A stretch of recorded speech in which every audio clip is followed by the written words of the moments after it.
Well, hello, my friends. Good morning. Guido coming at you from the left side Atlantic with a coffee talk, and I got my loaded up coffee here.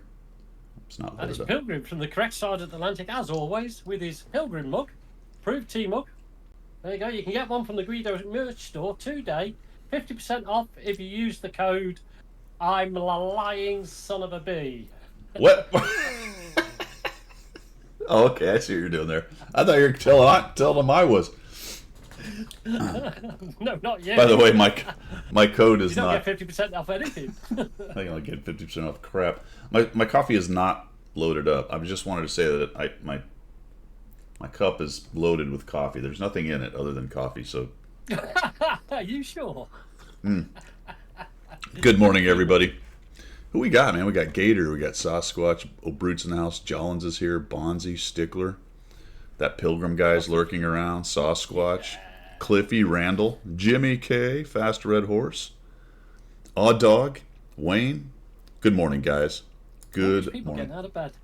Just They to were see discussing the hurricane. Did you notice that? It's that time of year. Oh, okay, so you got one on the way. Potentially, I haven't looked at it. Somebody was. Man, I hate to talk about it because I don't want to like entice it to come my way. But right now, it's missing us to the east by a bit over in what they call the Big Bend area of the Gulf, which is the armpit of Florida. The panhandle, the armpit. What else? The armpit of Florida. There? It's somewhat literally and figuratively, actually. Somewhat literally and figuratively. Well, I hope not, O'Brute. We'll see what happens. But these are the two worst months, September and October, that we're coming into. We've been in the season for months now, but those are the quiet months. The worst ones are. You know what? It begs a question. Actually, it begs a question. Mm-hmm. Why build an air force base in an area that's renowned for hurricanes? You know, that's not a good idea, is it? That's nobody's good idea. You know, does it assist when you take off? Does it when you got 300-mile-an-hour winds? Well, Pilgrim, I mean, you've spent all that time and effort collecting tax money from everybody. You got to spend it on something, don't you? Do something with it. Yeah. You might as well rebuild your base. I mean, on the one hand, it's nice because it scrapes it off and you start with a clean slate. Now you can build new buildings. That's almost like building an ice cream shop in the North Pole, isn't it? You're not going to sell sod all, are you? Yeah, there's almost nowhere. Well, there's hazardous weather everywhere. Well, there is, yeah. You know, like where would you go to not be threatened by hazardous weather? Well, they've got the blue ice airstrip down on the Antarctica, haven't they? That's quite cool. In more ways than one. Vermont, where it's Vermont, yeah. colder than a witch's whatever in the winter and sleets and the rain, I was building Canada. icy rain goes sideways. Yeah, Vermont, good plan. And when it was built, there was nothing there. It was just alligators and swampland, was it? I mean, they understood that weather just happened back in the day. Now we believe a lot of strange things about weather. But yeah, it was on a sandbar, just sitting out in the middle of nowhere. There was a tiny little. Actually, that's not true. There, standard thing with humans in the past. There were actually a lot of people living out a lot. There were multiple communities out there that the government just went, you got to leave.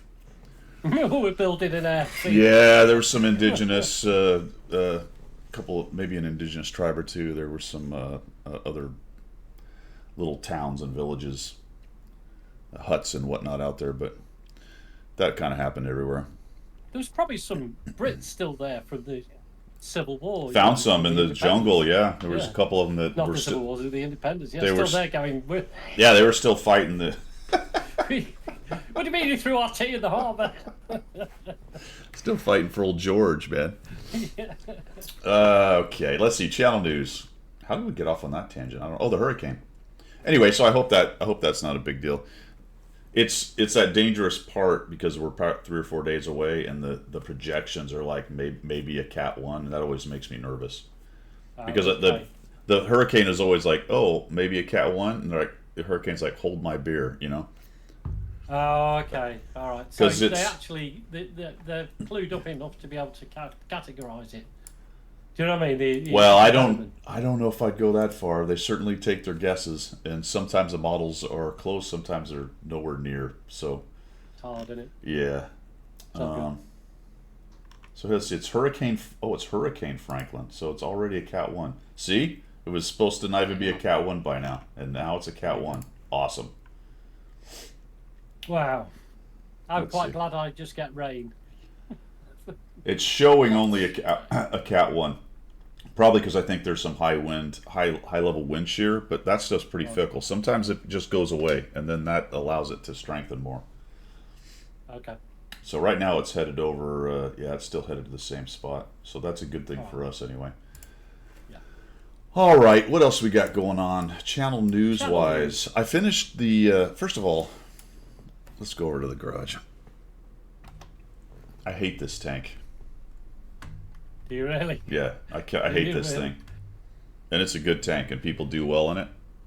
Yeah. This thing is a thorn in my side, man.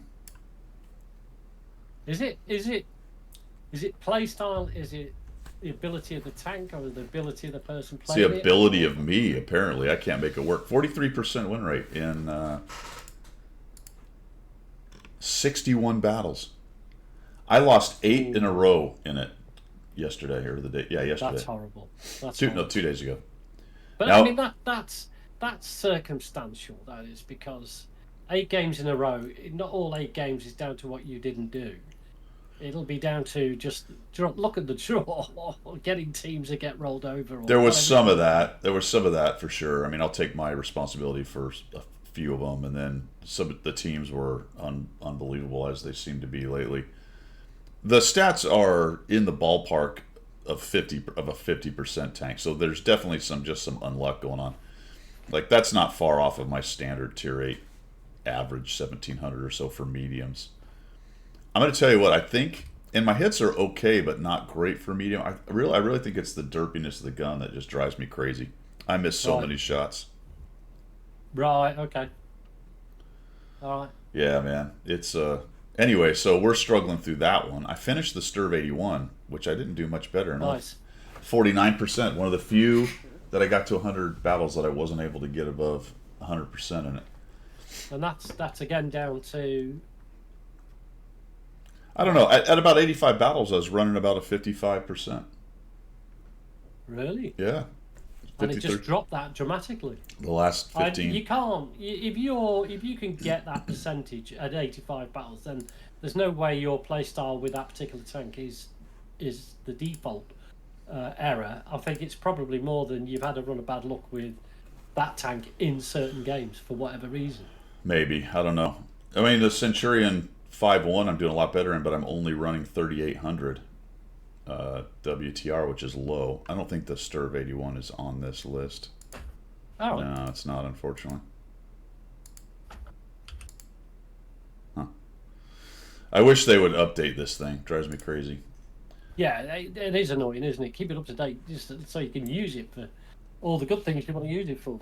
I finished the TNH VZ51. And Oh, nice. yeah, I finished that one at 53%, maybe. Something like that, I think. All right. It wasn't bad. So what's your next couple of tanks then you've got running? I've got FE201, Right. which I'm kind of waiting That'd for be Battle interesting. Pass to start again. I'm almost Yeah. done with that. I'm in the 80s or whatever, or maybe 70s with that. But 65% win rate, that's that tier 7 thing. I actually do pretty well in that tank. Doesn't bother me at all. I'm finishing up the 5.1, the Rack 5.1. I'm finishing up the Chrysler GF, which I'm at 59% on that. That's doing okay.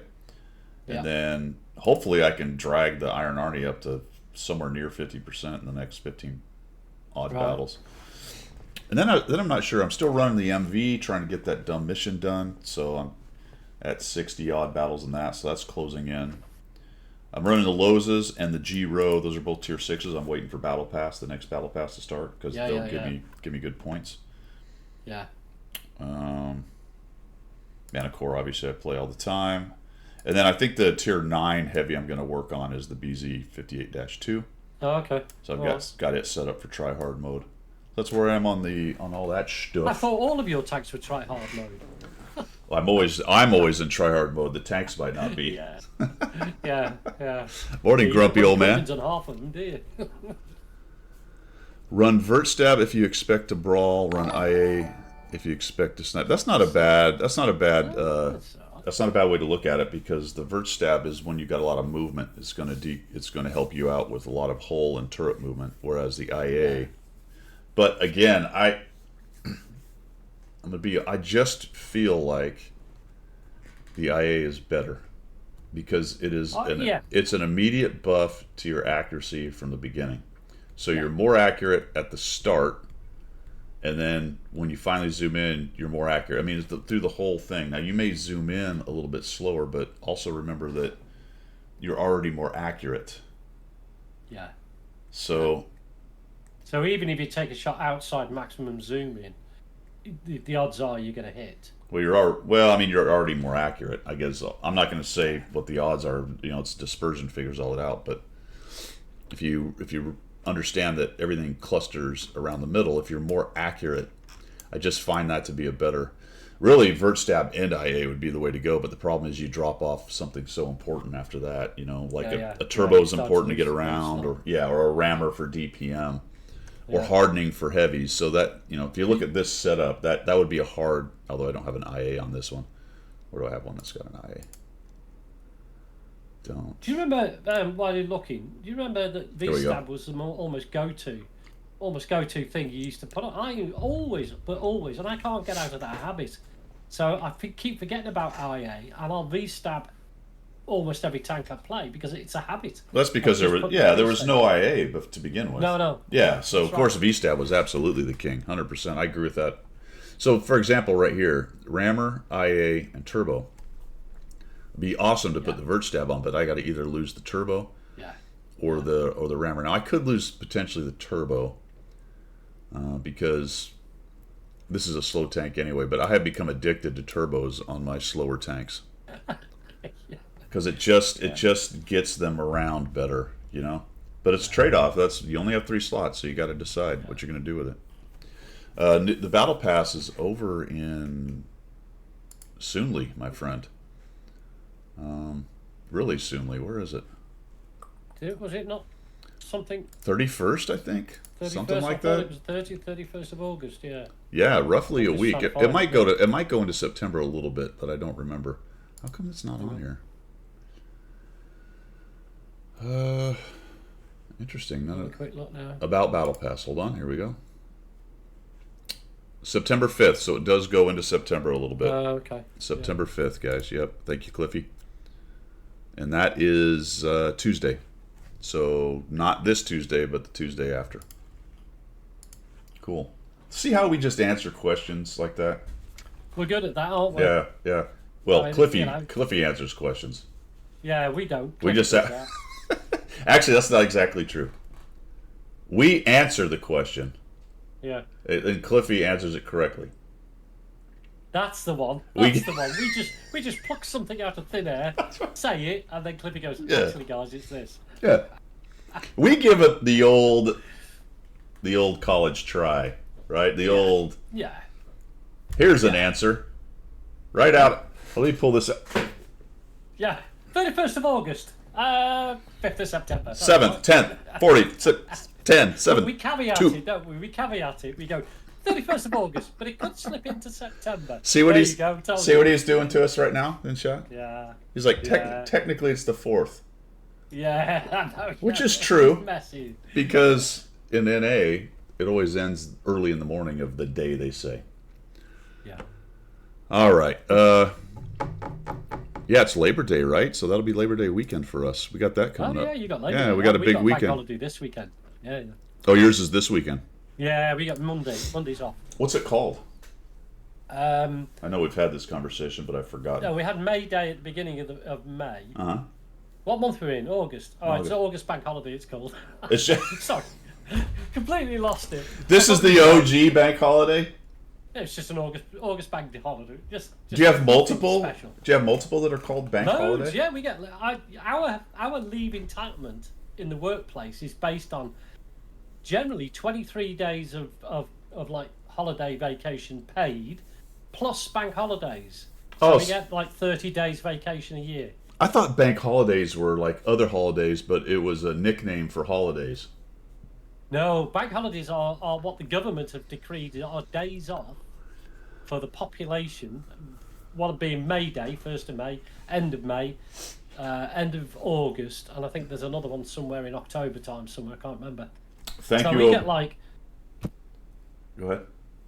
well, all companies in the UK have to give you that. Well, they don't have to give it you, but if they give it you, they have to give it you paid. So you get paid Okay. for your bank holidays because the government have decreed it's a holiday, or the king or whoever. So don't forget we get the king's birthday as well. So that's June.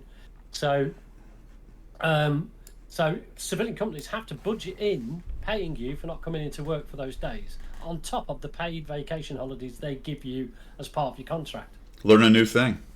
Yeah, 30 odd Learn a days new we get. thing. Thank you very much. Thanks, Midnight, and thanks, O'Brute, for the resubs. Much appreciated. I didn't know that. All right. What else we got going on, man? Why do I have Oh, battle? Doc says I've frozen. You're not frozen. I see you moving. I see you moving. Is he frozen for you guys? Look at him. Frozen. I'm moving on. I'm looking at the stream and I'm definitely moving. Okay. I think there was a point where you were like just frozen in the like deer in the headlights frozen. Yeah, I probably was trying to think about bank holidays. Just let it go. It says go. He's fine. There you go. There. Nice. See, I just did the same thing. Yeah, you did. What was you saying? Sorry. What? Hello? What? All right. Battle Pass. Battle Pass. We just discussed that. Good. That was a good question from the people out there. Next stream, don't know. Definitely next Sunday. Although Pilgrim will not be here next Sunday, so if anybody wants to hang out, yeah, you're muted now, I believe. Am I muted now? No, now you're back. Bloody Mike. All of a sudden, we Fixed just technical problems. Baldur's Gate 3. You guys ready for Baldur's Gate 3 coffee talk? Oh wow! I just watched your last video. I mean, now you've got a crew. You're not just Guido the Bland. You got Guido the Bland with some geezers with you. I got a lot of You know what I mean? geezers. I got some like decrepit dead guy. I've got a dog. I don't know if I showed the dog. Yeah, you got a necromancer. What else have you got? Yeah. What else is in there? Oh, there's the druid guy. I guess the druid guy, because eventually I have to go to the interweb highway net and figure some stuff out because I'll get stuck because I'm not that bright. And honestly, I want it to be a challenge, but I don't want to get stuck on something, so I'll just look it up. So I've come to spoilers, by the way, whatever. Halson is a druid. That dude's hanging out, but apparently he can become a companion later in the next chapter or act or whatever they call it. So he's standing around right now, but I can't use him. Okay, so he's just hanging out with you guys, but Yeah. not helping. Yeah. Well, he does. I don't know what he does. I think he has some chat dialogue stuff I haven't delved into. Some people I just Probably don't. makes the tea. Sometimes I don't talk to people because I'm so busy. You know what the game turns into for me? I don't know, what does it do? Probably the same thing it turns into for you in Rust. It becomes an exercise in inventory management. Yes, it does, forever and ever, yes. Like you can lose 2 hours Yeah. looting someplace, bringing it back, organizing it, fixing it, making new stuff, whatever the things are in the Whatever game. it is. Whatever you Yeah. can do in the game, moving stuff to different spots, moving it to different characters, seeing which, does he want to use this sword or this sword? If I use this sword, then I get all this stuff, but if I use this sword, then I'm like, wait a minute, I have another guy, the other guy could use this sword, and then I'll swap Yeah. that one to this one, and then Yeah. he can hold, he can't do that, because Yeah. okay, wait a Yeah. minute, and then I'll be like, oh, what about armor? And I'm like, 2 hours later, I've not played anything. And then 2 hours later, you're like, oh, it's been dinner time now, I'm coming off this game. And you've done nothing. I've done nothing. You've organised your inventory, but you've done nothing. And once I get it all where I want it, I go out and do another little section, Yeah. a battle, pick more stuff up, and then it just starts all over again. Yeah, exactly that. 'Cause- That's the game. That's what it's based on. Because I take everything. Yes. Everything. I've noticed that. Even things you shouldn't do. You open chests, treasure chests that should stay shut. If you read Yeah. the blurb that comes with it, Yeah. you wouldn't be opening. Oh, I read it. I knew full well nobody Yeah. wanted me to open it, but I thought I'd killed the geezers, like you said. I thought I'd offed them. By the You've way, thoroughly pissed off the boss lady, and she is so mad with you right now. I wiped all of them out. There are no survivors. There should be no way they know that it's me, but somehow magically they'll know. The CCTV probably caught me. Yeah, because like she said, go talk to those guys, and you go, well, I can't really talk to them because I've killed them. To be fair, the Gnolls killed him. Well, yes, That- you didn't help. Did That wasn't really my fault. The rest of it was my fault, but that wasn't really my fault. So Absolutely. I went into the Underdark, which I think, did I show that on the video? I don't know. I can't remember. I don't, think no, I was thinking about. So now I'm in there. Now I'm down in the Underdark doing some of the things down there. What was I talking about when I said I went and found something out? Well, maybe it'll come back to me. Doesn't matter. I'm down in the Underdark. Oh, Halsin. That's how I found out about Halsin. And there's these fungal, like, mushroom people. Myconids or something like that. Okay. And they're being attacked by the what I call the Drugar, which is mispronounced. It's Durgar or Duragar or something. Keep it a Jugar. Keep it a Jugar because that sounds cool. Duragar. Yeah, I don't know. Anyway, Jugar. evil dwarves. All right. Yeah. Basically, there's good dwarves and evil. Well, I don't know if they're necessarily good, but there's regular dwarves and then there's like Mediocre dwarves and then there's evil dwarves. sorry. There's spectacular dwarves, slightly above average dwarves, normal. Yeah, you get that's a good joke. Anyway, they were attacking the mushroom people. All right. Okay. So I'm like, fine, I'll help you. I'll do whatever, to maintain the circle and whatnot. Found those dudes. Actually had a conversation with them, and we were good because I didn't really want to start the fight. I'm like, hey, what are you doing? He's like, don't touch anything. There's these crystals that I found out like you could bash, and every once in a while it would create a crystal that you could pick up. At least I think that's true, because the formations have hit points. So I don't know if I'm supposed to have a hammer or maybe there's some way to do it better. But there was one in the room, so I'm like, well, on the way out, let me see if I can get a crystal out of this thing. So I pull the sword out and whack it, and he did not like that. Oh. See, pulling swords out. You see, if you pull your sword out, you know. I didn't even attack him. No. I was No, just. but it's not about that. It's the principle that you pulled your sword. If you pull your sword out, then you have to use it. It's like the Gurkhas, right? The Gurkhas. You've heard of the Gurkhas, of course you have. Yeah. They're not allowed to draw the kukri without drawing Blood. Yeah. So when they clean and sharpen their kukri, they have to. If you look at a Gurkha, he's got scar tissue all the way down his thumb because they have to cut the thumb because they have to draw blood every time they draw it. So it's like that. If you draw your sword, you've got to do something with it. So all the dwarves are going, whoa, he's drawing his sword. What's he on? What's he doing? Yeah. Bashing our things. He's bashing our things. It might have been more of unauthorized mining. As he just took that he took that as an offense that I was trying to mine his claim right there. Oh, Brute, if you call yours a sword, then good on you, mate. Yeah, never waste one, right, O'Brute? So they attacked me, and then Okay. there's a cool, also annoying thing you can do, and it seems to be like one of the greatest attacks of all time. You can shove people. So if you're on high platforms and stuff, you can push people off, and if you're stronger, you're better at it. Well, I had two characters pushed off the damn scaffolding we were on. Dude just ran up, pushed, and one of them just went off and died. The other one made it saving throw and took a bunch of damage. Jimmy K said it was midget tossing. It was midget tossing, except the midget tossed me. You've got to get your strength up so you can be a pusher.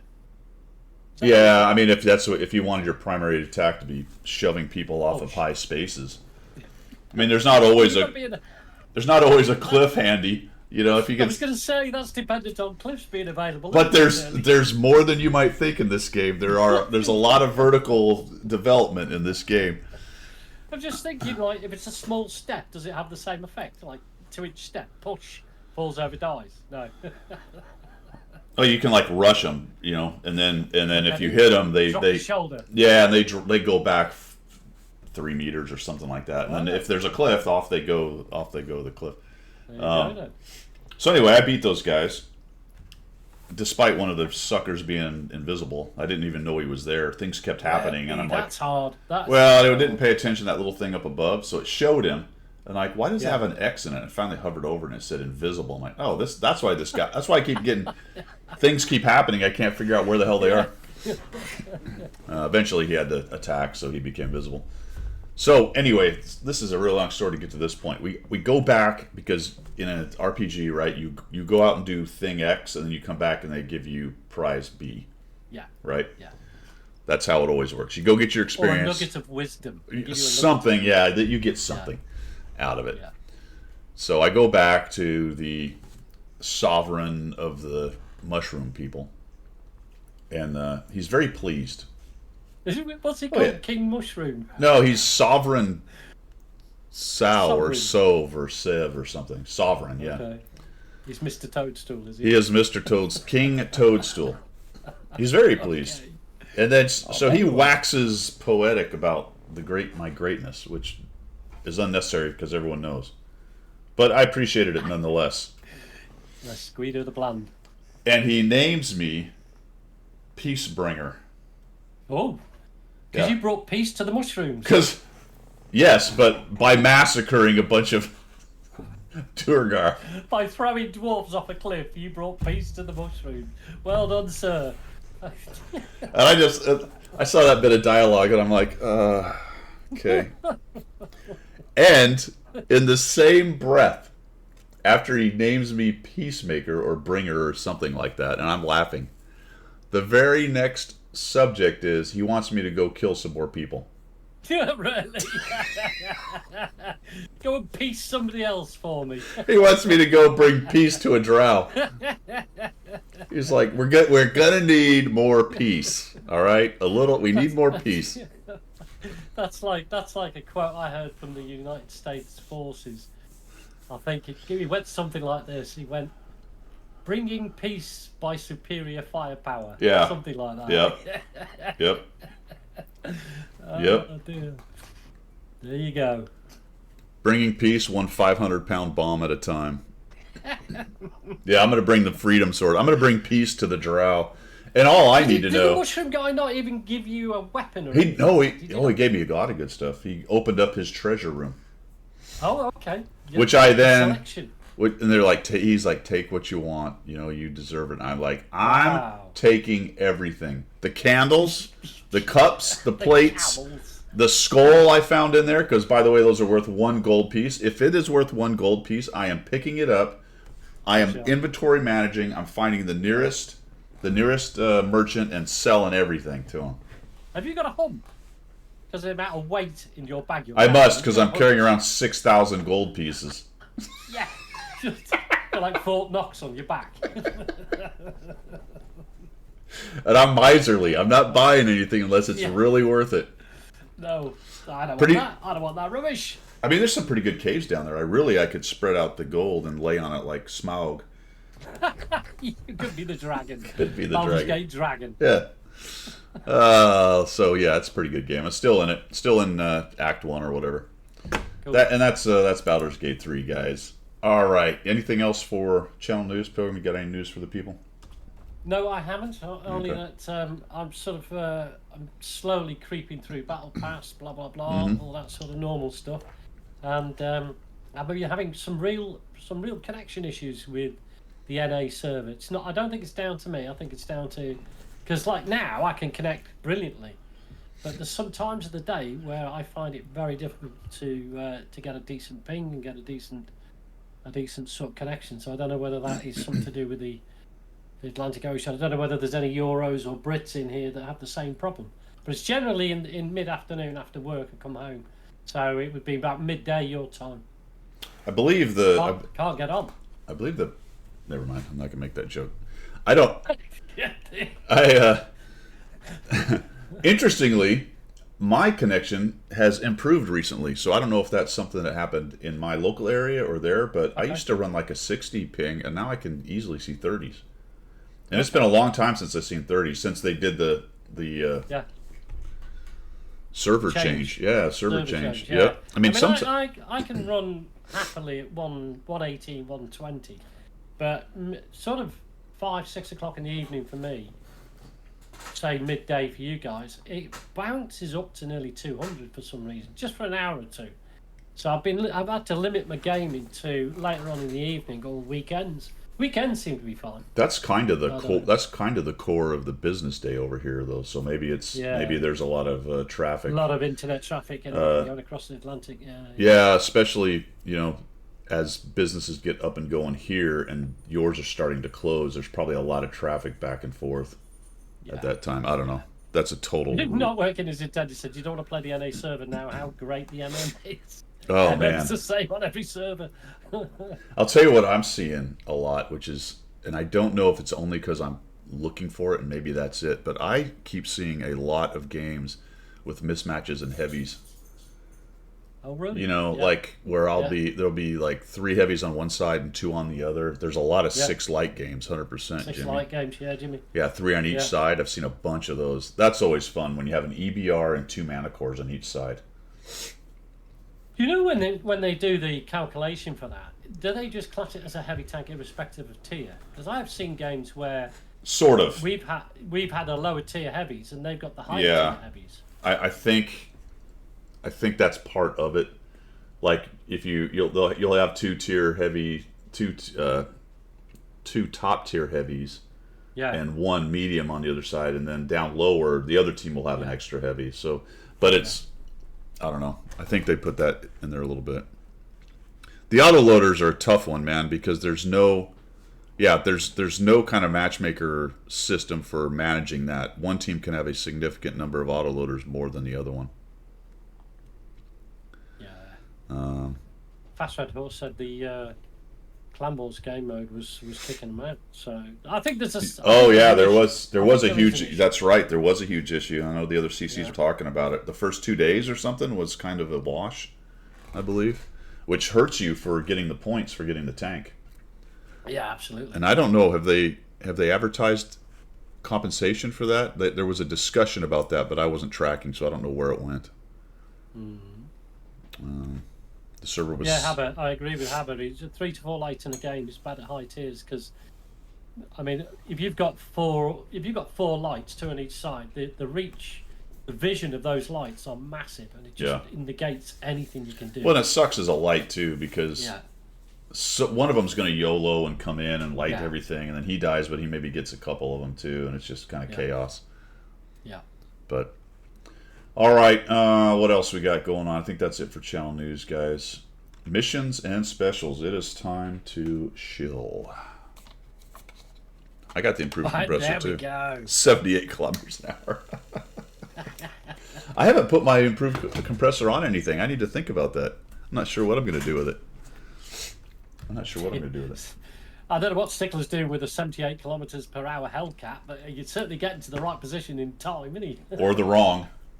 On the wrong one, yeah. You could blaze into the wrong spot. See that's another point, Sasquatch. I agree with him as well about if you get that many lights on a map like Mines, there's no cover. There is no cover. Shall we? That's well done, Cliffy. Cliffy's on the ball. What's that? You're about to be famous. Oh. Cliffy has stopped me from being famous again? Yeah, again, yeah. Oh my gosh. All right. Premium shop. What do we got? We got What? the Renagity. That's nice. The Renagity. Although it appears you can't buy it without the Dead or Alive style, which jacks it up to $48. And I did not see it sold just alone in here. Although it might be. No, it's even the cheapest version's got the Dead or Alive. Yeah. So you're buying that, looks like. Then the 274 Alpha is back in the shop. I think you can get it just straight up for $39. Yes. The T103, which is pretty decent TD.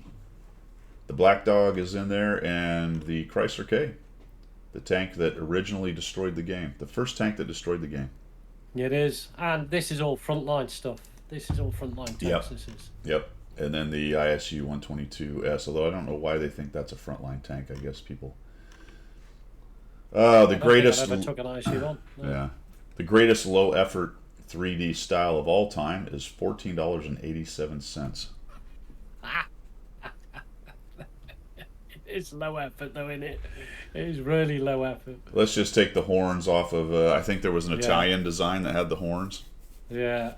Let's just take that. We'll slap it on. We'll put some red, white, and blue paint and some of these little doily things along the side, whatever they're called.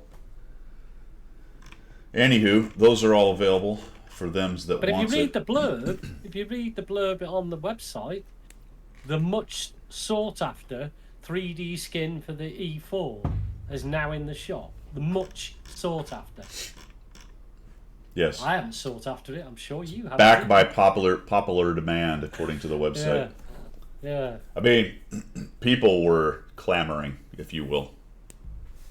Clamoring. Absolutely clamoring for this 3D style. I mean, I'm sure they were hammered clamoring. I mean, it's fantastic at twice the price, my friend. Yeah, absolutely. I mean, we are doing this, aren't we? Buy 2 of them. $15 for this low effort skin. Are you actually? It's decals for them. Oh, that's actually pretty funny. I did not notice that. Look at that. Oh yeah. It's like the front of an old timey car. Yeah. Is it going forward or backward? I don't know. You can't tell, can you? Can't tell. Oh, that's hilarious. Too fast for you. There you go. All right, so I will give that. That is actually kind of clever right there. Still, though, put some rockets and other stuff on there, and boomstick, and anyway, Let's do rockets. whatever. Also loaders. Those rockets will help your turret fly if it gets popped. Absolutely. Yeah, if you get ammo racked and the rockets set off and take you, that's your escape hatch. Yeah. You're hanging onto the bottom of it, going Yeah, up in the air. that's how the crew escapes. It's like the F-111. The whole crew capsule goes out. The whole turret goes. All right. Got some gold. Nothing big there. Specials are kind of the same things.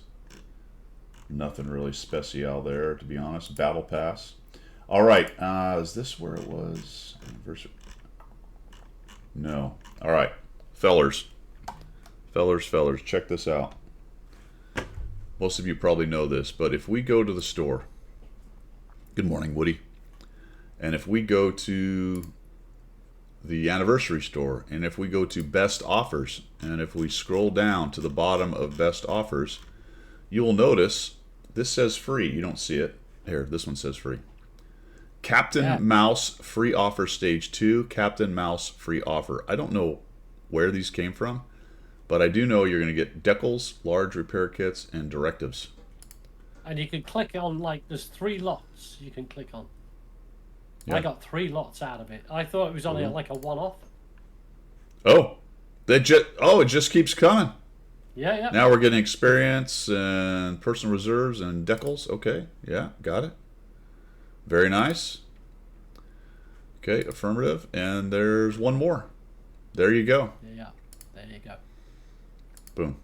So, if you didn't know that's there, probably most of you did, but if you didn't, go get your freebies within the store, within the anniversary store, and then click on that. Why?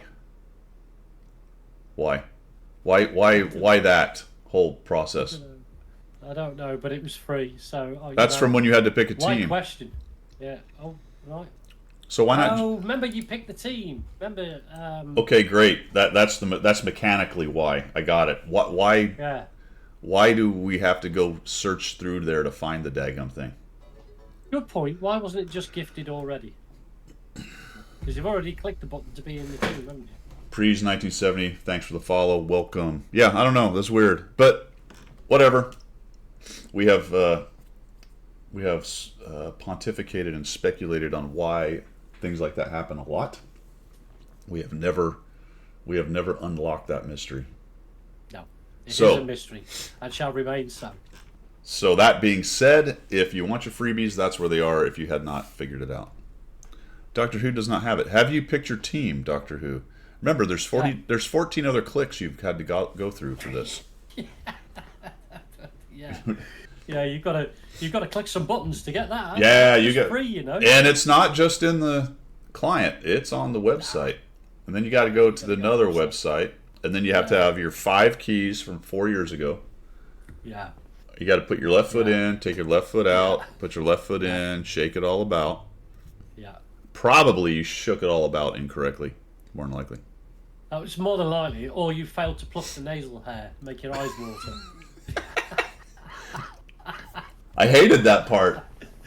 Yeah, That part really made my eyes water. Yeah, I cried a little bit. Yeah. Let's see if we can find Help Doctor Who. Where was that?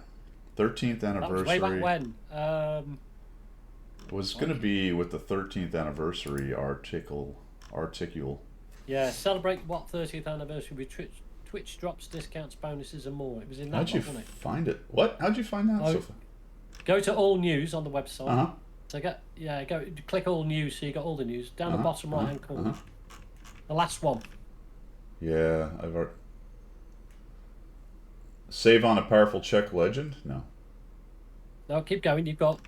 Keep going. Sharpshooter, welcome, wild card, command a legend. Ah, there it is. Boom. Okay.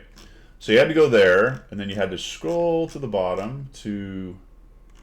Was it the event hub? I think so. I think it was. See, I told you it was another web page. No. Yep, event hub, and then you have to scroll down to the bottom to choose your team, and then you have to click on choose your team, and then you have to go after the knights, predators, or prototypes. Oh, the event has ended. Son of a. Oh, has it ended? Oh. Yeah, you get nothing and like it. There you go, Doctor No. You'll get nothing and like it. At least we tried. Tried and failed. Sorry, man. That's terrible. That is 3 pages it opened to do that. Which team was you in?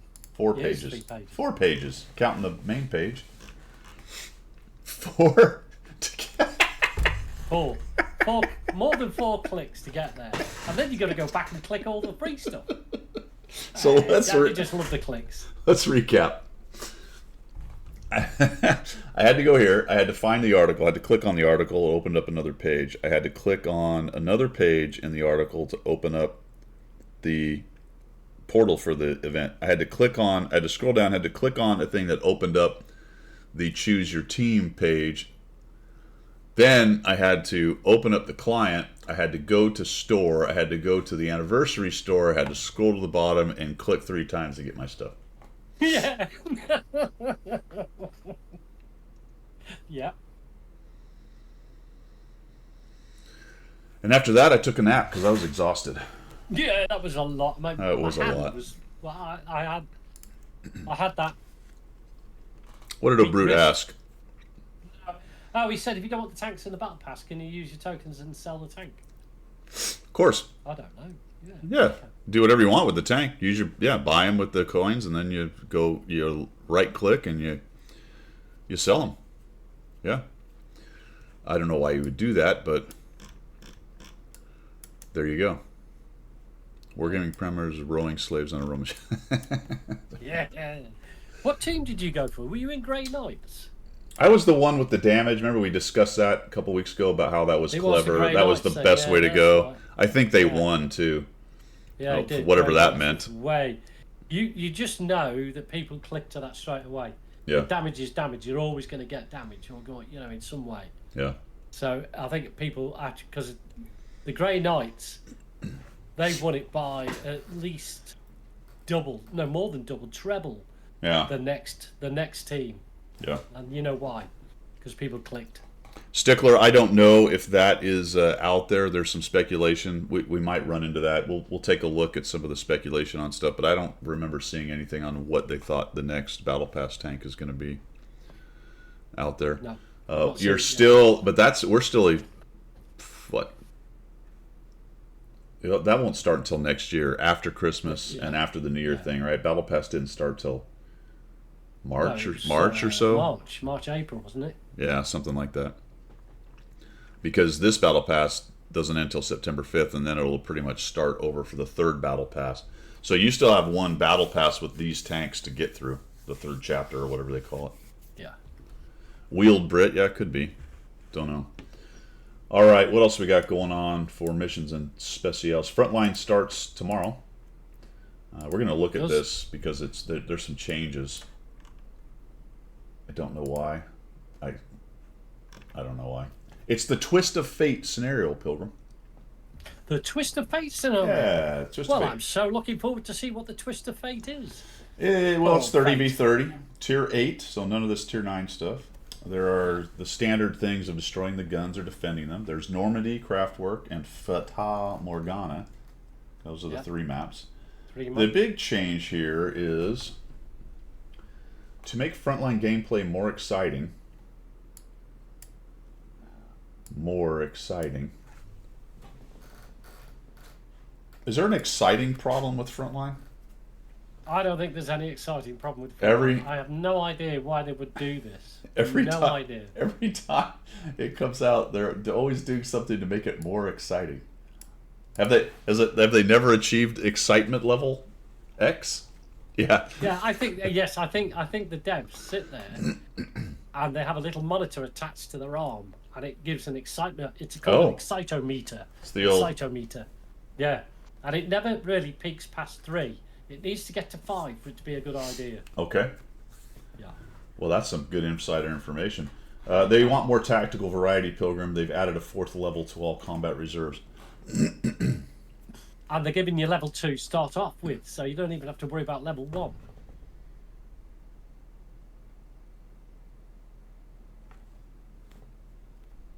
Okay, so So, you used to go from 1, 2, and 3.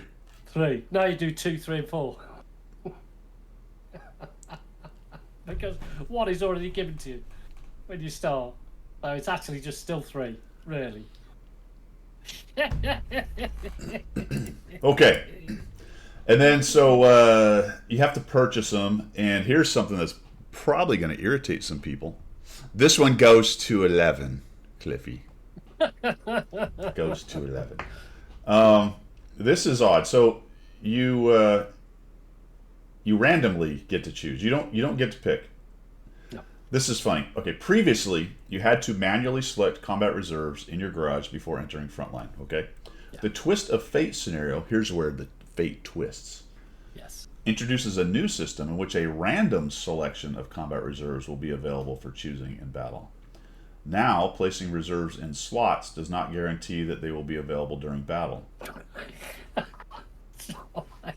So you go into, before the battle, you go in and set everything up how you'd like to play the battle, and you get in and Wargaming goes, do one, pal.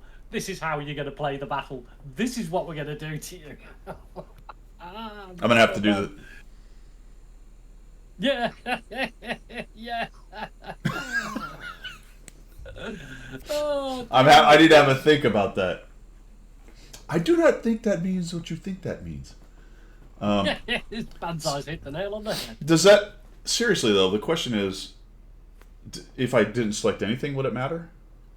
No, because they'll just give you whatever they decide to give you. Or is it randomly according to what you've chosen?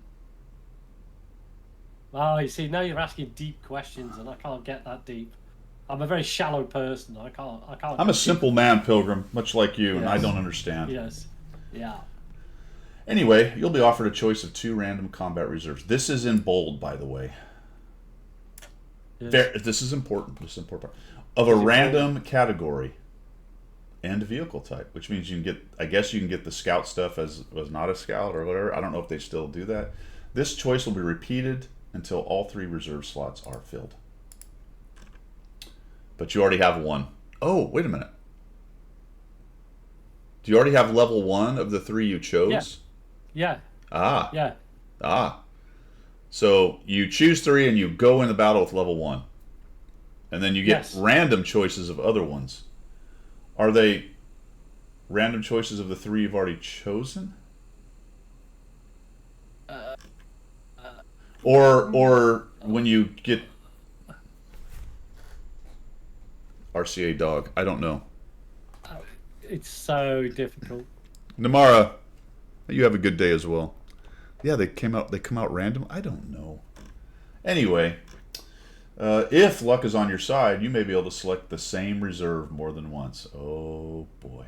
If this reserve has an active effect, such as airstrike, it will be placed in a different slot. So you can even fill all 3 slots with the same reserve. 3 airstrikes, 3 artillery strikes. You can use these dedicated reserves independently during battle, and each of them will have its own cooldown. Which means if you somehow got, let's just say you got 2 artillery strikes and an airstrike, because they all have three separate cooldowns, you could essentially just be dropping artillery strikes and airstrikes all day long. all day long. That'll make it exciting then. No, thank you. Now, I don't know how often somebody would manage to get those in all 3 slots. No idea. Well, randomly, who knows? But randomly, the chance is there. That's the point of it, isn't it? There Unless is it's locked out to do that, but I don't know. It doesn't indicate it's anything like that. no. So you'd No. have to assume that you're going to run into people who are rolling with 2 artillery strikes and an airstrike. Exactly that, because it's like the national lottery, isn't it? You have a chance of winning it. It might be 10 million to 1, but there is a chance. So there is a chance that somebody's rolling out there with all this firepower to sit there just to Yeah. lob on top of you. Yeah. And my favorite part, probably not, is that these experimental directives are gated behind they're this. locked into the game. Yeah. They're gated behind this mode that I don't want to play. Yeah. Yeah. Yeah. Again. Oh, that's a good idea, Bonzi. When you shoot, a random shell will come out of the barrel. Yeah, it might have a higher penetration. It might not. It might be a bag of chickens instead of a shell. It could be anything, couldn't it? Could be a frozen turkey. It could be a frozen turkey. Yes, absolutely. There's a pretty funny story about that, actually, right before we go on break here, because we're just about to that point. I think it was somebody was doing windshield tests on airplanes, and I don't know if it was the U.S. or Canadians. Might have been us, I don't remember. But they were looking at the data like, oh yeah, man, this thing, a turkey moving at X speed is just destroying this windshield. And I think it had to do with the T-38 windshield, because they thought it was slightly weak. So they had a couple accidents, birds hitting and stuff. And they're like, the guys who built it are like, I don't understand this. That based on the weight and the speed at which you're talking about, it should withstand it. What do you tell us how you're doing this? Turns out they were shooting frozen turkeys. Yeah. Yeah. Yeah. That would make complete sense. For 2 reasons, that would make complete sense. One, I don't think turkeys fly high enough to be able to affect the windscreen of an aircraft. 2, I don't think turkeys fly frozen. Well, it was close enough to a turkey vulture or a large bird. So, in terms of picking the right poultry or animal to the sling, size of bird. the relative size and weight and mass and all that good stuff was basically the same. Turkey vultures are pretty brutal when you run into them because they're big, Right. and they can crack windshields and they will mess up smaller engines and stuff. But so the bird strikes are not good in general. But as Clippy's saying, but frozen birds are really bad. If you're going to fly in the Arctic or the Antarctic and you get a penguin for your windscreen, I'll go with that. But, I mean, if a turkey climbed to a high enough altitude, then went into a dive and got enough airspeed to where he could then climb back up into colder air, and maybe if he could do that and then freeze and then fall out of the sky and then you hit him, then he might get you that way. Good principle for testing windscreens, that is, isn't it? Yeah. Did they test a leg of lamb? Possibly. Threw a frozen leg of lamb in the air. Planes have hit deer before. Here's a question. Sorry, completely all off topic now, but about World of Tanks. I've just gone to my depot. The depot? Okay. Yeah, the depot. And I've gone to Homefront Supply. You know the little parachute, Homefront Supply at the bottom? Yep. Yeah. It's come up with the token store. Yep. If I hover over it, it says rewards to select 12 until given date, 11th of the 9th. And then there's a sell button. What am I actually selling when I press that button? What? Sell? Because I'm not selling the tokens, because I've just pressed sell and I don't know what I've sold. You hover over one of the things you can buy? No, just hover over the box that when you click on Homefront Supplies, you've got that token store. I'm in there. Hold on. If Hold you on. leave your pointer Like this? hovering over it. Okay. Over this? Yeah. Yeah. Just see what it says. No, not over the item. Come back one back from that. So you just at the point of clicking on the Says small claim. icon. No. Come back. Go to the parachute. Click on the Homefront Supply parachute. Okay, hold on. Let me go back. All right, so I go to depot. Go all the way back. Yeah. Go down here. There's a delay, so I'm just watching. Yeah. So go down there. Click on the parachute, which says Homefront Supply. Okay. Oh. And then just hover over that icon. Hover over that little square. It does say sell. What are you selling? Because I've just clicked it. I don't know. I might have sold a tank, and I didn't realise it. I'm going to have to go through my garage now to find out what I've sold, because I've just clicked it and I got nothing. Nothing increased in the way of money. Crazy Pilgrim's Token Store. Everything must go. Sell, sell, sell. I thought I was selling the tokens because I've only got 7 left and I can't get anything with 7. But it doesn't sell the tokens. I think Cliffy's got it, actually. You're basically selling your tokens for goodies. Yeah, but it's not, because when I click on it, I've still got 7 tokens. I know, but that it's taking you into the area where you can sell your tokens for goodies. Because Wargaming has come to you and said, I would like to buy your tokens, and here's the things I'm going to buy your tokens for. So I'm going to press it again. It should take me to the screen Yeah. with all the things, yeah? No, you're not understanding. Oh, yeah, it does. Wargaming's coming to you now, because this is your depot. This is your stuff. And Wargaming's like, I want to buy your tokens, and I'm going to buy your tokens because these are valuable. These tokens. But there you go. Oh, dog. Why have an extra button to do it? You don't look. You don't just. You can just click anywhere in that box and it takes you there. You don't just You don't need get. to press. You don't just get tokens by watching some guy play a game while you're not there with the tab on mute. I do. Surely I do. I mean, you worked for those tokens, Pilgrim. I don't know how hard. I've only got 7 left. Working. I can't buy Sodor with 7. There's nothing that's 7 tokens. I want to sell those tokens. I don't know what's going on. Wargaming has come to you hat in hand. And Are they really? Okay. Pilgrim, I would like to purchase those tokens that are so valuable. Yeah. And I have a good price for you. I will give you a garage slot for 20 tokens. Yeah, I can't even get one of them, even if I wanted one. You can't buy anything for 7 tokens. You can't even get a can of Coke for 7 tokens. That's crap.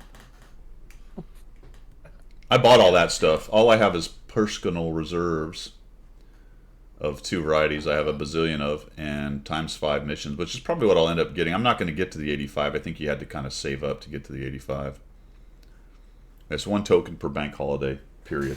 Yeah, so, I mean, that's a odd translation thing, though, isn't it? Yeah. Oh, Anyway. before we go, I'm going to put these 2 codes in.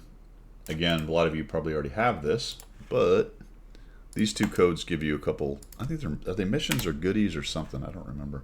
I think they're missions, actually. Missions. Yes, roadmap highlights.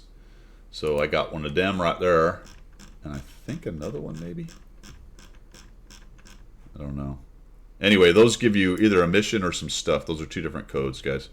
And they worked. I did them this morning, so toss those in if you haven't done them. All right, we're going to take a 5-minute break, refresh our coffee, and we'll be back. 5 minutes, guys. We'll be right back. Maybe, since what the heck is going on here? All right. Press the button. I can't find it. My bladder's bursting. Press the button. Stand by. Break. There it is.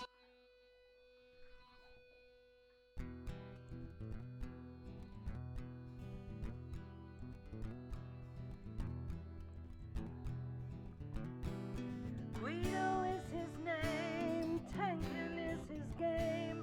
Guido. Guido is his name, tanking is his game. Guido. Now in the shadows came a mysterious chap who spoke in a tongue with strange dialect. He offered his help to the mighty Guido to bring some laughter to his love of speedos. To the coffee talk they both came to bring the message of winning ways to all and sundry and the masses. Yes, that's right, lads and lasses. The damage counts, and flexing back will keep you on the right track. Greedo is his name, tanking is his game. Greedo. Greedo is his name, tanking is his game. Greedo. So in what, if you want to progress, then seek out Greedo nonetheless. With his sidekick Pilgrim, he has a message that to win you must be aggressive. The position and place that you must seek for the winners only, not the weak. The guru speaks, so listen well. His voice rings out like the Liberty Bell to bring you all to Unicom land, or to die hard trying in the sand. Greedo is his name, tanking is his game. Greedo. Greedo is his name, tanking is his game. Greedo. To the swamplands came the mountain man to teach his wisdom and pay his due. A man with a name only known to a few. To his followers his words are true.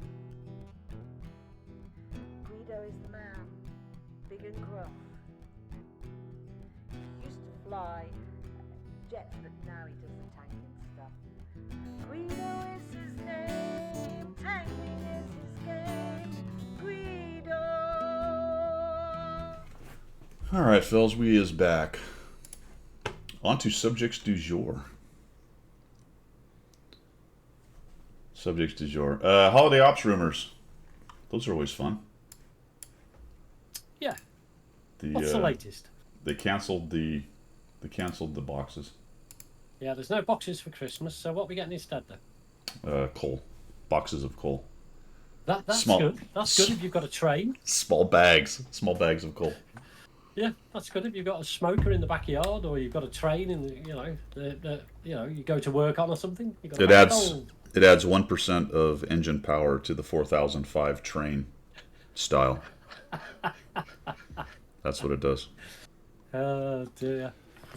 Okay, what do we got? We're going to go through this randomly and end in no particular order, and then we're going to get to patch 1.22. Getting flips. Oh yes.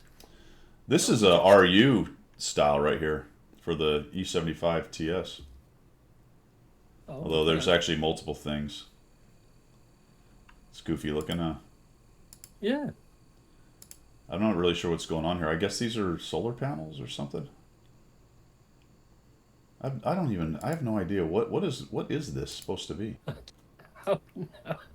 I'm gonna make it bigger so I can see. Hang on. Don't know. That's I have no idea what's going on with that. The Japanese heavy tanks, this is the premium.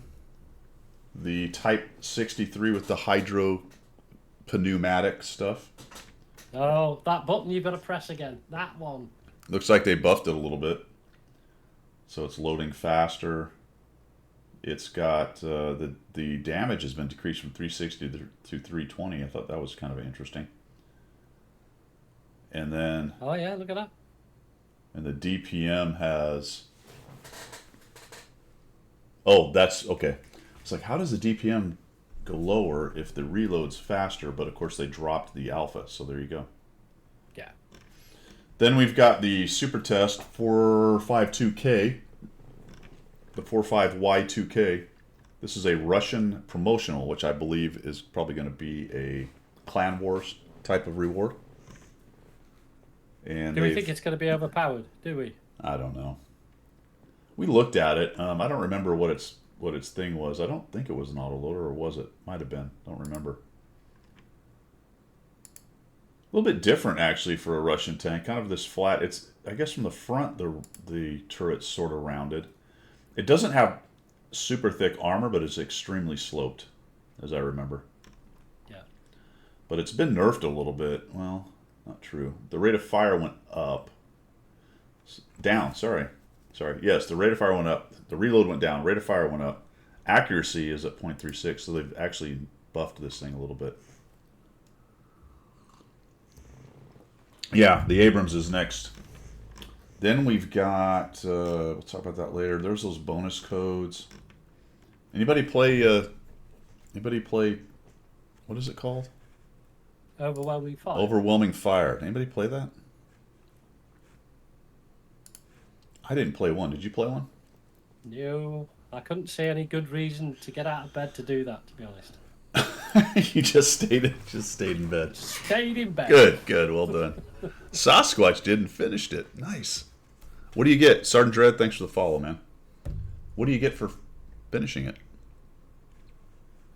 No idea. What happens if I click on it? Oh, there's a special reward. Oh, there's bonds. Oh, there you go.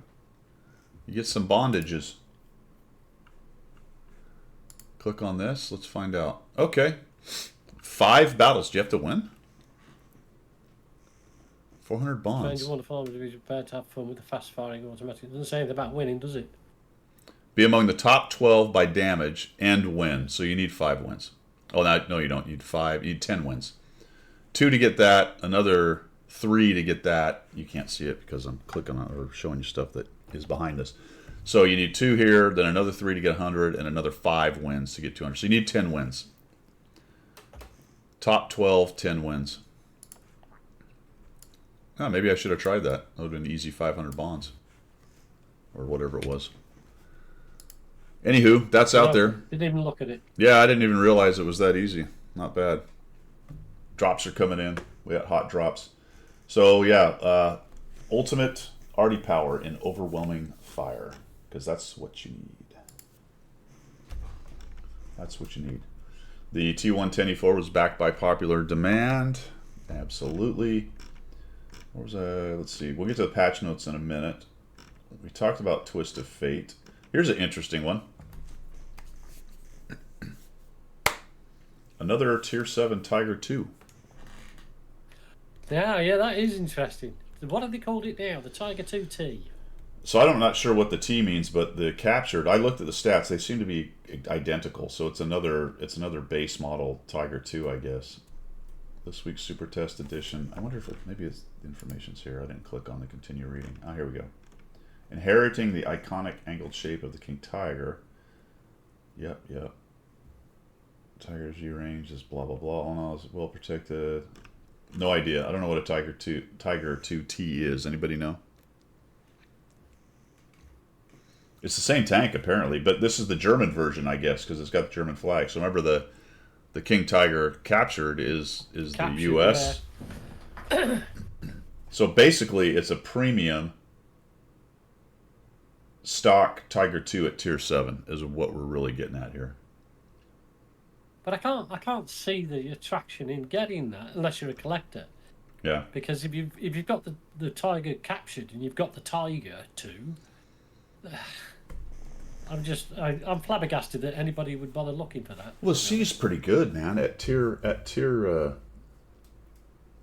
7, the thing is pretty. Yeah. It's a pretty good tank. Why get another Tiger? It's like the Shermans. They keep plowing out Shermans. There's about 5 different Sherman variants now. Well, they got to do something, right? It's either a pretend tank or another version of older tanks. Yeah. BT-42 is probably some kind of reward tank. It's a Tier 5 German with a derp, light tank with a derp on it. Mm. What else we got here? We got... trying to get to the juicy rumors here. Proposed changes, yada yada. Map balance improvements. Here it is. Holiday Ops 2024 rumors. This is great. This is fantastic. All right. Although it is still some time away, only 3.5 months remain. How precise. Yes. The event is traditionally scheduled to start in early December. That's not true. It's always mid-December. Although, it does technically usually start in early December with a couple sales and stuff, and then the boxes don't show up till kind of the second week or whatever. Are working hard on preparations, introducing new guest stars. New guest stars. Oh, that's interesting. So I wonder if Arnie will still be there with other new people or what. A brand new hangar. Oh, there you go. They've used the same hangar for 2 years, I believe. Kind of modified a little bit, I believe. Slightly modified mechanics. So new mechanics and improvements. In addition, some surprises are planned. Okay, that's pretty bog standard boilerplate. Yeah. The development event is already in its final stages. As for the crates, all new tanks have already been selected. Ooh. Ooh. Now, I don't know if that necessarily means they're in the files yet, but while the list of old tanks is still not final. For more information will be revealed somewhere in the middle of the autumn. Now, this is great, and I don't know who they asked this question of. This is taken from Watt Express, the official, unofficial leak, official leak, not official leak site. Will there be a new, better tank than the BZ-176? No, and I will repeat again. There will be no such tank. Wargaming understands very well how it damaged the balance of the gameplay and has no plans to... Hold on. It gets better. It gets better. It has no plans to repeat this mistake, at least for now. We are not discounting, comrades, that we are going to destroy the game yet again. Yeah, pinky out, sir.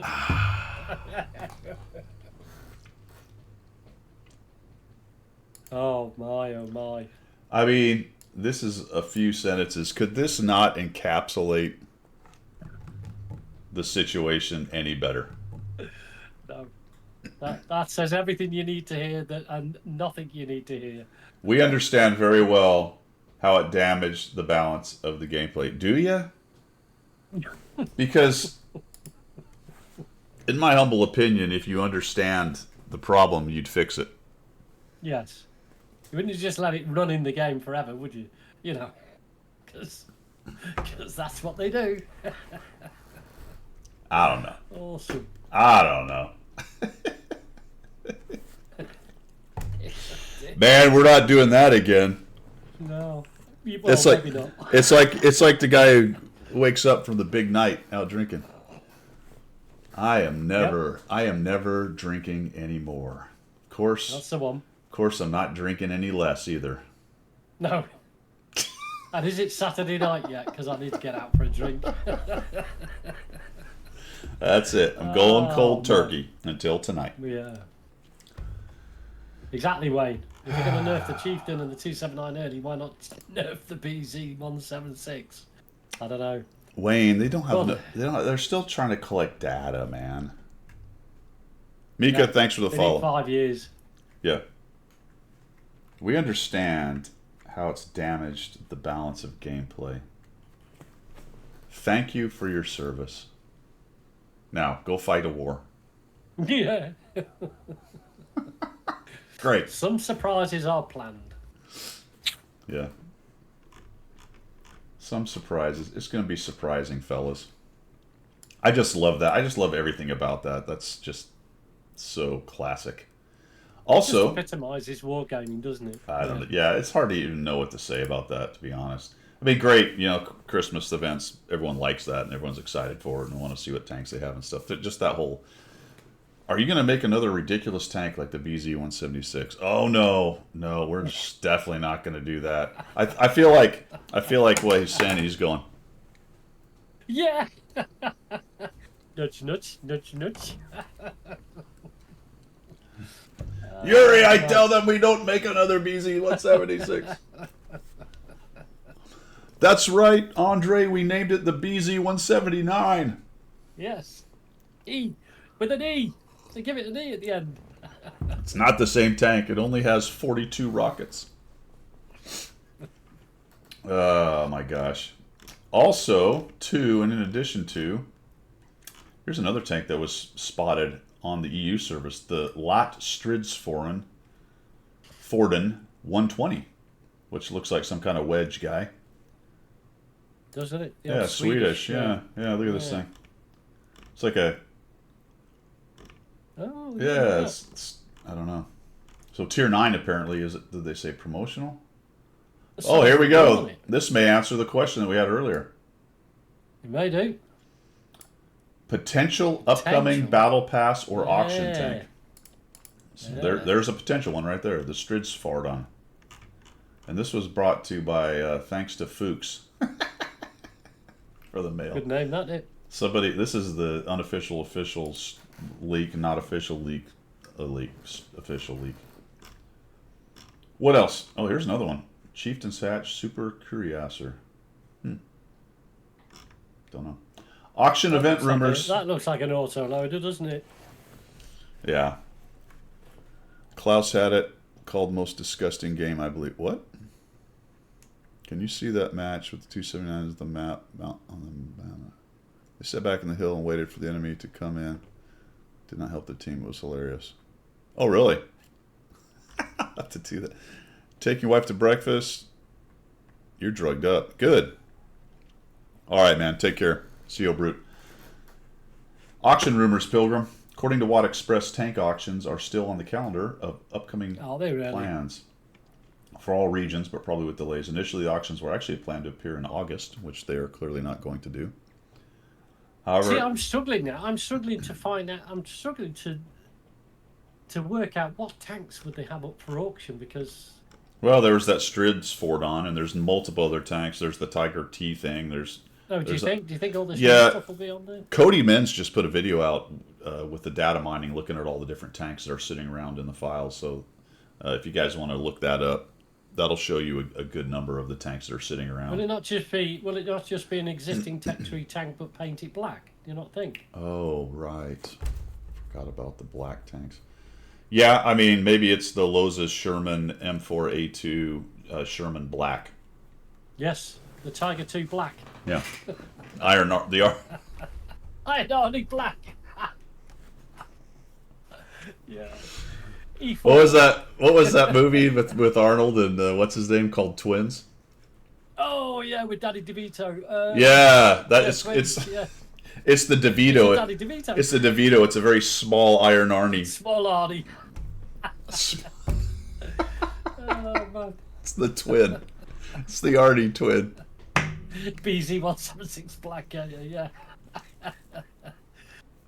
Forest Spirit Black #2. The Iron ELC, yeah.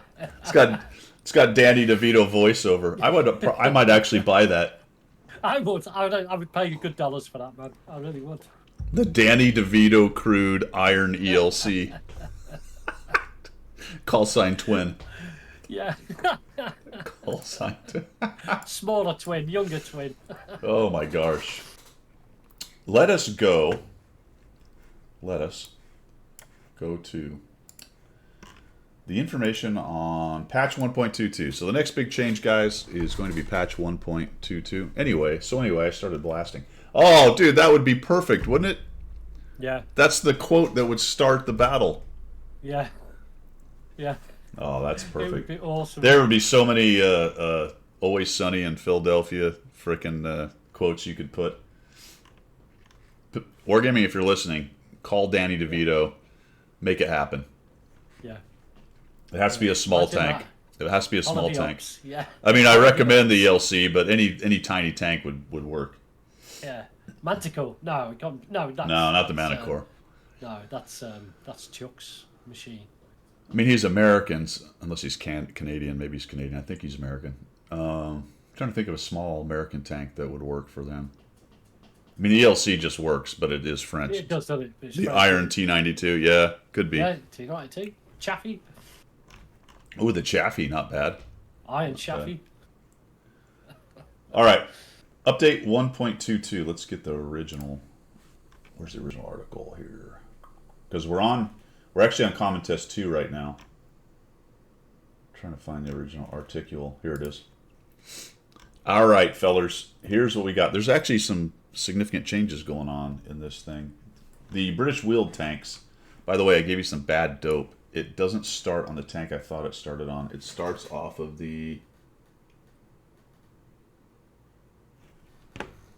What is that? Can't read it. It's starting off of the... Is it the Matilda? That can't be right. Is it? It is. It's off the Matilda. Nope, sorry. I'm looking at the wrong one. It's down below. The Cruiser 4. Right, so we thought it was starting off the Covenator, which a lot of people probably banked some XP on the Covenator. Yeah. So you're going to have to go play the Tier 4 Cruiser to bank yourself some XP. I don't remember how much XP this thing was. I know it's in here somewhere where you can figure it out.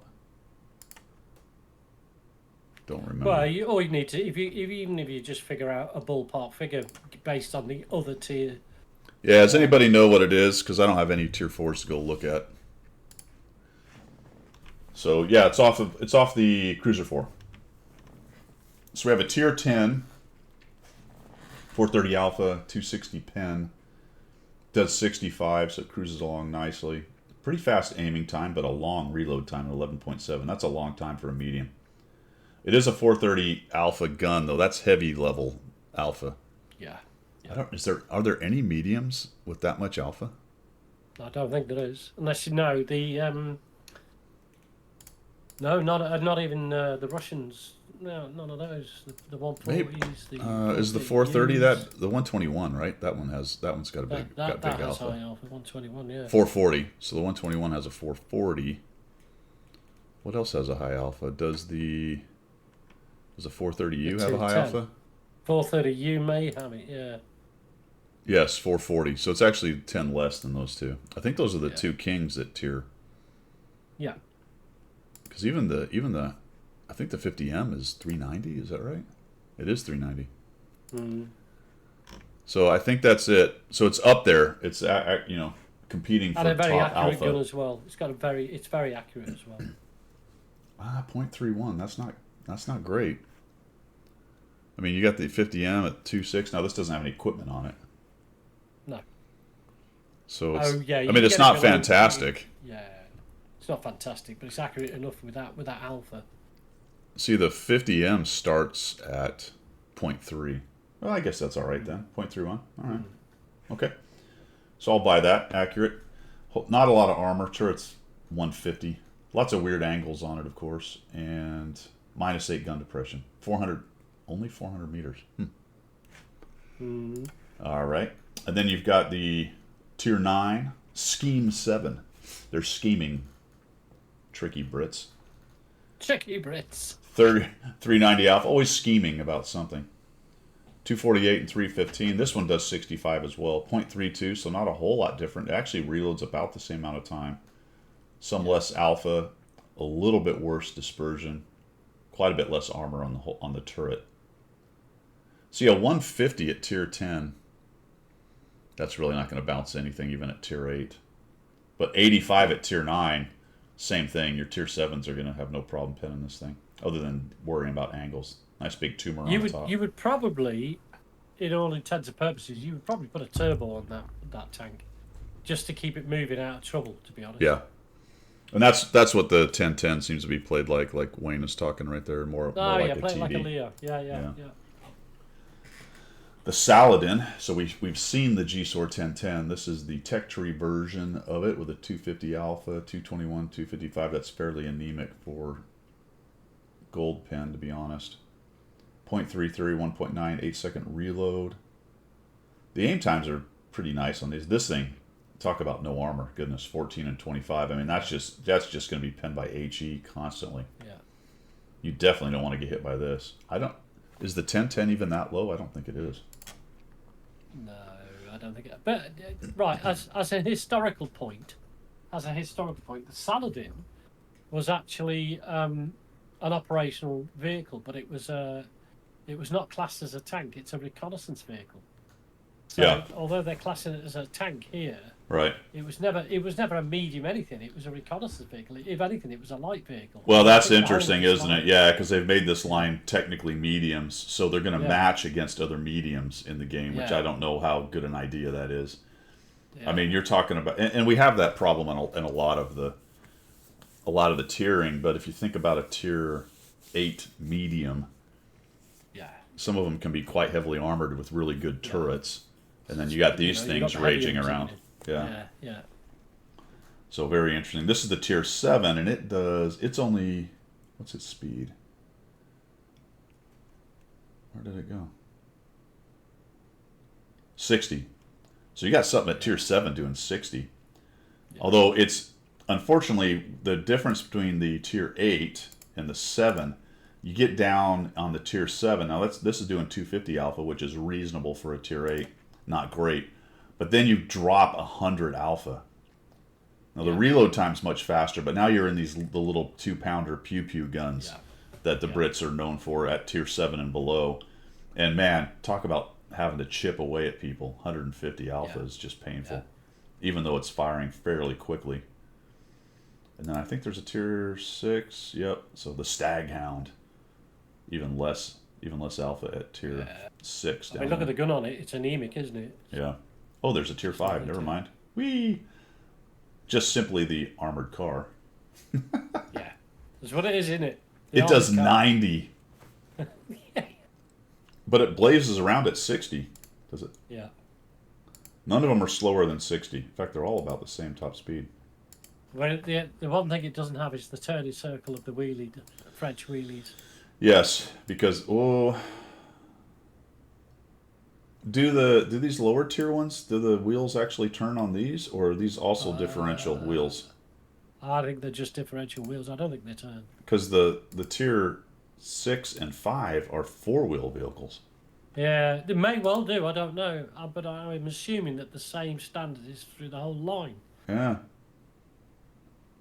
I thought these ones, like both wheels turned. They had, but I don't know. That's a good question. But there you go. Just 3 marked your Lion while on the phone with my mom, who's gambling. So it's a win all around. Yeah, I did see Sophie's YouTube video. I didn't watch the whole thing. I watched a portion of it. She was talking to the new developers, or the developers of that game. Got some interesting ideas. Pilgrim, there's some people in the initial development stages. I mean, they've got some models, and I think they've got some gameplay and stuff, but it's called Steel Aces. And I'll look it out. I'm not seeing the video. They're planning on what they said is there's going to be no fake tanks in it, which I don't know, okay. whatever. And I don't know how there's not going to be arty, they said as well. So we'll have to see. What's the company that's producing it? Do you know? Don't know what they're called. What are they called? Somebody knows. BTED's affiliated with them. Okay.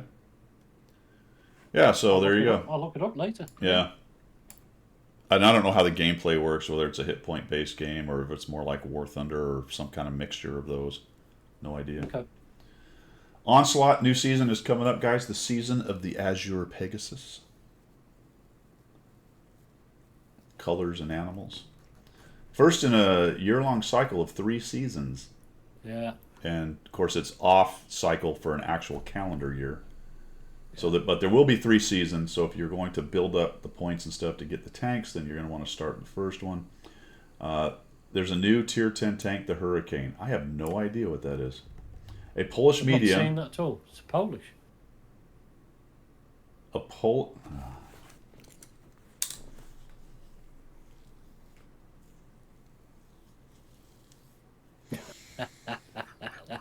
Did we not just talk about that? Oh, I think we did, didn't we? We just talked about that. This is fantastic. It's a new Tier 10 tank, guys. It's new. Yeah. Yeah. It's a reskinned CS63, a Polish medium that shares its stats with the CS63 because it's not a CS63. No. It just shares its stats. No, it's a new tank, Pilgrim. It's new. It's got the incredible 3D style. New. It must be new. It's new, but it just so happens, completely randomly. For no particular reason. Yeah. To share the stats with the CS63. Although it's got a new incredible 3D style and a custom crew, so it's nothing like the Polish, is it? CS63. It's got Hurricane. It's a Hurricane Hunter. It's got Hurricane people in it or something. Yeah. Yeah. Why is a Polish tank named the Hurricane? Poland. No idea. How many Hurricanes Poland is Poland get? battered. They are Yeah, what a battered day. by hurricanes once a month. Oh dear. Yeah, look at Diablo. He's already scheming. He's like, wait a minute, no, Yeah, that's another he's like, I'll CS. take- That's yeah. another CS63, and if that one gets locked, I'll play the other one. Fantastic. Yeah. Bring it on. Yeah. Yeah. Rock you like a hurricane. Yeah. Ooh, I wonder if it's a scorpion skin. That'd be awesome. You mean just? Rock you like a hurricane. All right. Scorpions! That was always dear. funny. I saw those guys in concert a couple times, and that guy always loved to get up there and yell "Scorpions" in his German accent. Okay, I missed that. That's pretty funny. Onslaught, there's updated. This is also great. Other Onslaught novelties. Novelties. Okay. Novelties. An updated ranked system with qualification. A series of battles to get your starting rank. Oh, so like ranked. Yeah. Nothing like ranked whatsoever then. Nothing like a Polish tank. Nothing like ranked. They're not copying anything, are they? They're not just cut and paste. Cut and paste. Probably a needed change. New season themed vehicle customization. Several maps new to the mode. Okay, cool. Rebalanced roll skills. Man, they have... Just delete those damn things. Just get rid of it. We don't Just need get roll rid of skills. them. It's just crap. Get rid of them. This was great right here, and very Oh, fat. yeah, look at that. Very, because you could, right? Last Onslaught, guys, could you? I think you could play Artie, and then people would get super mad about it. I am taking that again. I'm making an assumption here that they're not going to allow you to load in with artillery. Well, that'd be, I guess, useful. I guess that's a positive, I think. So you don't sit in the red line just getting your points and getting your ranks. It's not necessarily true though, because I think there is a skill that does that, right? There's Yes. a Artie or airstrike or something Yes, like that. there is. At least there was in the Yes. past. I don't know if it's still there now. Like when bad players complain about your 60-kilometer heavy, go to the medium air and yeah. All right, so that's interesting. There's much more on a dedicated. Oh, I guess I could click on that and find even more stuff. Battle Pass Season 7. It's going to use the Murney 13. We talked about that a couple weeks ago. So it's got a Murney 13 story. There's a new commander that'll be available. I think they're also going to sell that boosting package with a commander and some extra missions to go through your Battle Pass faster. That was like $10, I think. There's core vehicles of the 140, the M5Y, and the Jagdpanzer E100. Yeah. Plethora of goodies to claim, yada yada. Early September. So that's Yeah. just a few days. So let's think about this for a second. We're in the Common Test 2. Yeah. That sounds like 6th or 7th or something like that for the new patch, which should have Battle Pass 7 in it. Which, well, it does not should, it does. It's right here in front of my face. It does. Yeah.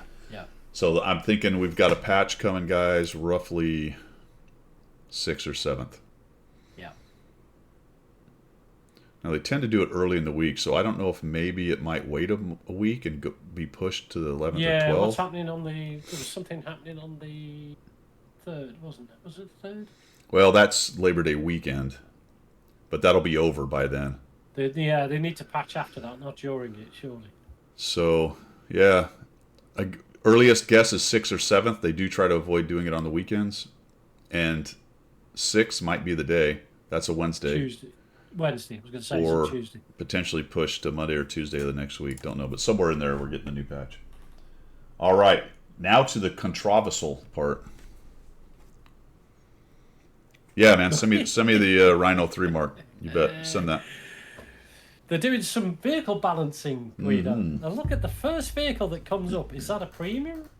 I see there on the screen. What? They're buffing the premium. Are they buffing the premium? Indeed. But this is an anemic premium and probably needed it. Of course. This is a fairly significant buff, actually. Almost 5 kilometers an hour, even for the reverse stuff. Dispersion coming down on whole traverse, not a huge big deal. Dispersion overall, though, going from 3.8 to 3.6, that's a very nice buff for that gun. And the aiming time coming down a bit. So that's fairly significant buff. Then we have the AMX M4 MLE also getting a buff. I don't really see this one needing it, but okay. No. But this is all fairly small, and I'll be honest, I like that they're doing it in small. Good morning, Goose. I like that they're doing it in these small increments. I don't have any problem with that, because if they do a small buff and it's not enough, they can do another small buff. But if they do a huge buff, then they have to do the reverse thing, the old nerf, and then that becomes way more controversial. I think I sort of disagree with that. I think, yeah, no, I get. You know, small incremental changes are the way forward. I've always said that. You've always said that. But I think when they're looking at this, if they feel that these premium tanks are underpowered and not performing as they should do, just get it buffed up to where it needs to be and leave it alone. Instead of, I mean, well, that's what go I'm. back and revisit it again. Yeah, but I don't think they know that. The reason I say that is I don't want them to over buff it. So I'm fine with every now and again adding a little bit extra to it. That's why I like the little changes as opposed to big ones. Okay, all right. At least in I'll terms go of with that. buffing. So we got that. I don't know if anything here significantly changes its combat capability. To be honest, its view range coming up, that's helpful.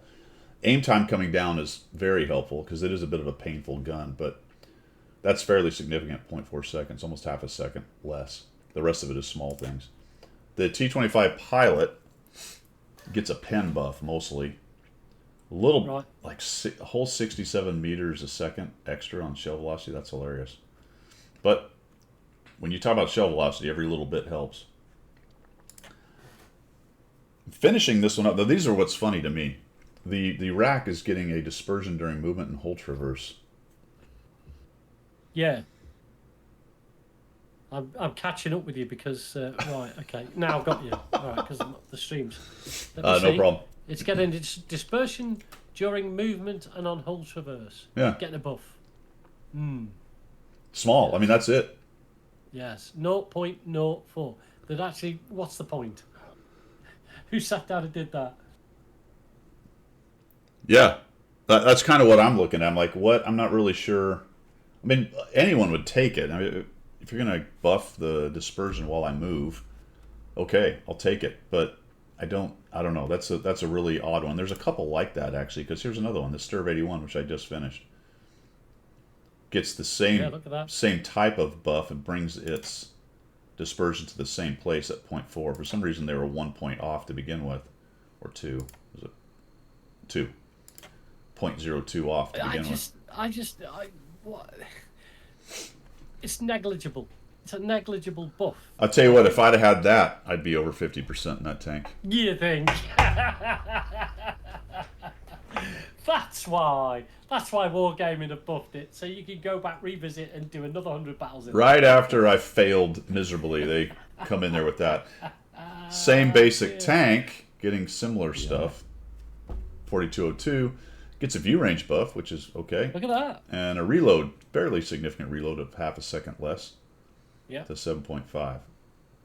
Then we get the Toidle, and the Toidle is getting a bunch of stuff. 5 kilometers an hour forward and backwards. Dispersion during movement down significantly. Pen is up, which is very nice. It's not a whole lot, but yeah, this thing's pen struggles. And 270 for a tier 8 TD is not good. No, it's not good, is it? What's it doing? Shell But it- velocity. But it fires so Increase that fast. by a bit, yeah. It fires so fast, but still. And the shell velocity is up significantly. I mean, holy cow. Yeah, look at That's a quarter.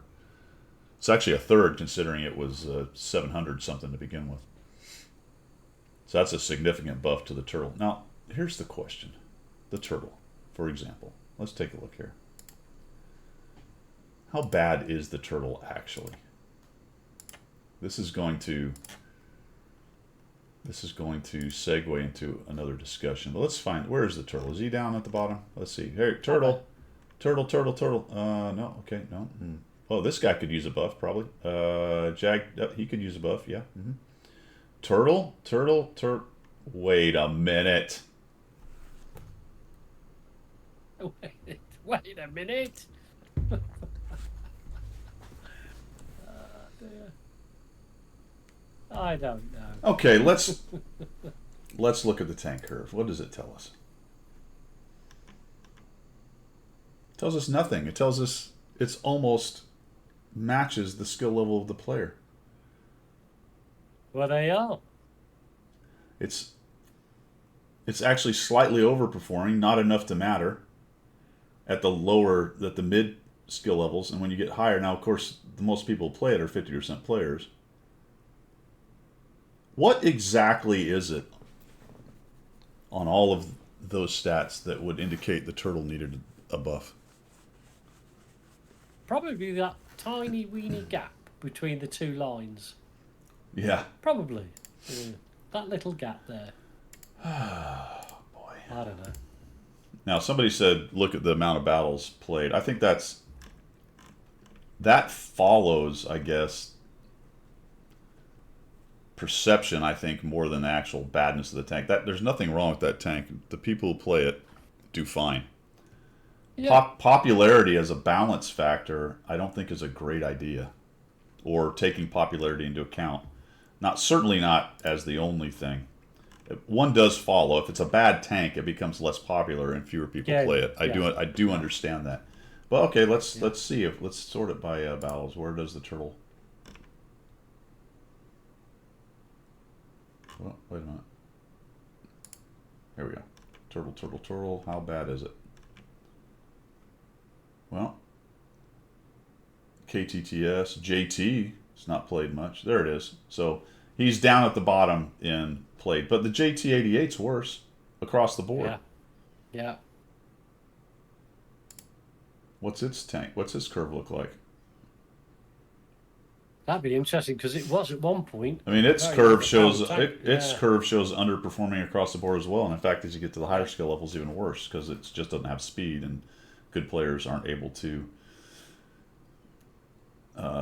Well, it's a typical case, mate, of that tier, isn't it? It's pretty much not useful for anything other than sitting back and popping. Yeah. So yeah, the turtle's not necessarily popular, but it's not a bad tank. That's my point. It doesn't have what a lot of good players want, which is speed. It's very slow. Of course, the JT is slow as well. JT is a pref, so that does add to it as well. But it's a bad pref. It's a particularly bad pref though, Cliffy, which is impressive. Yeah. Right? Because Yeah. even with its protected matchmaking, it's still crap. Still crap, yeah. It's still crap. Working as intended, comrade. Yeah. Who just wants to know whether Sturv 81 is on that list? Sturv 81. Let's find out. Well, they do train the I kid faster, think right, the don't they? Sturv 81 is actually pretty bad. And I am looking at EU stuff here. There's so many mediums. That's the problem. We're going to show all of them here. It's down at the bottom, so it definitely needed it. Yeah. P Victoria wasn't touched. It needs it. Interesting. I P wonder- Victoria was always a nightmare. Those are the same tanks. I wonder what... Wait a minute. Did I just miss it? Maybe it's the P Victoria and the Sturv 81? Why would they not touch the P Victoria? They're the same tank, right? Yeah.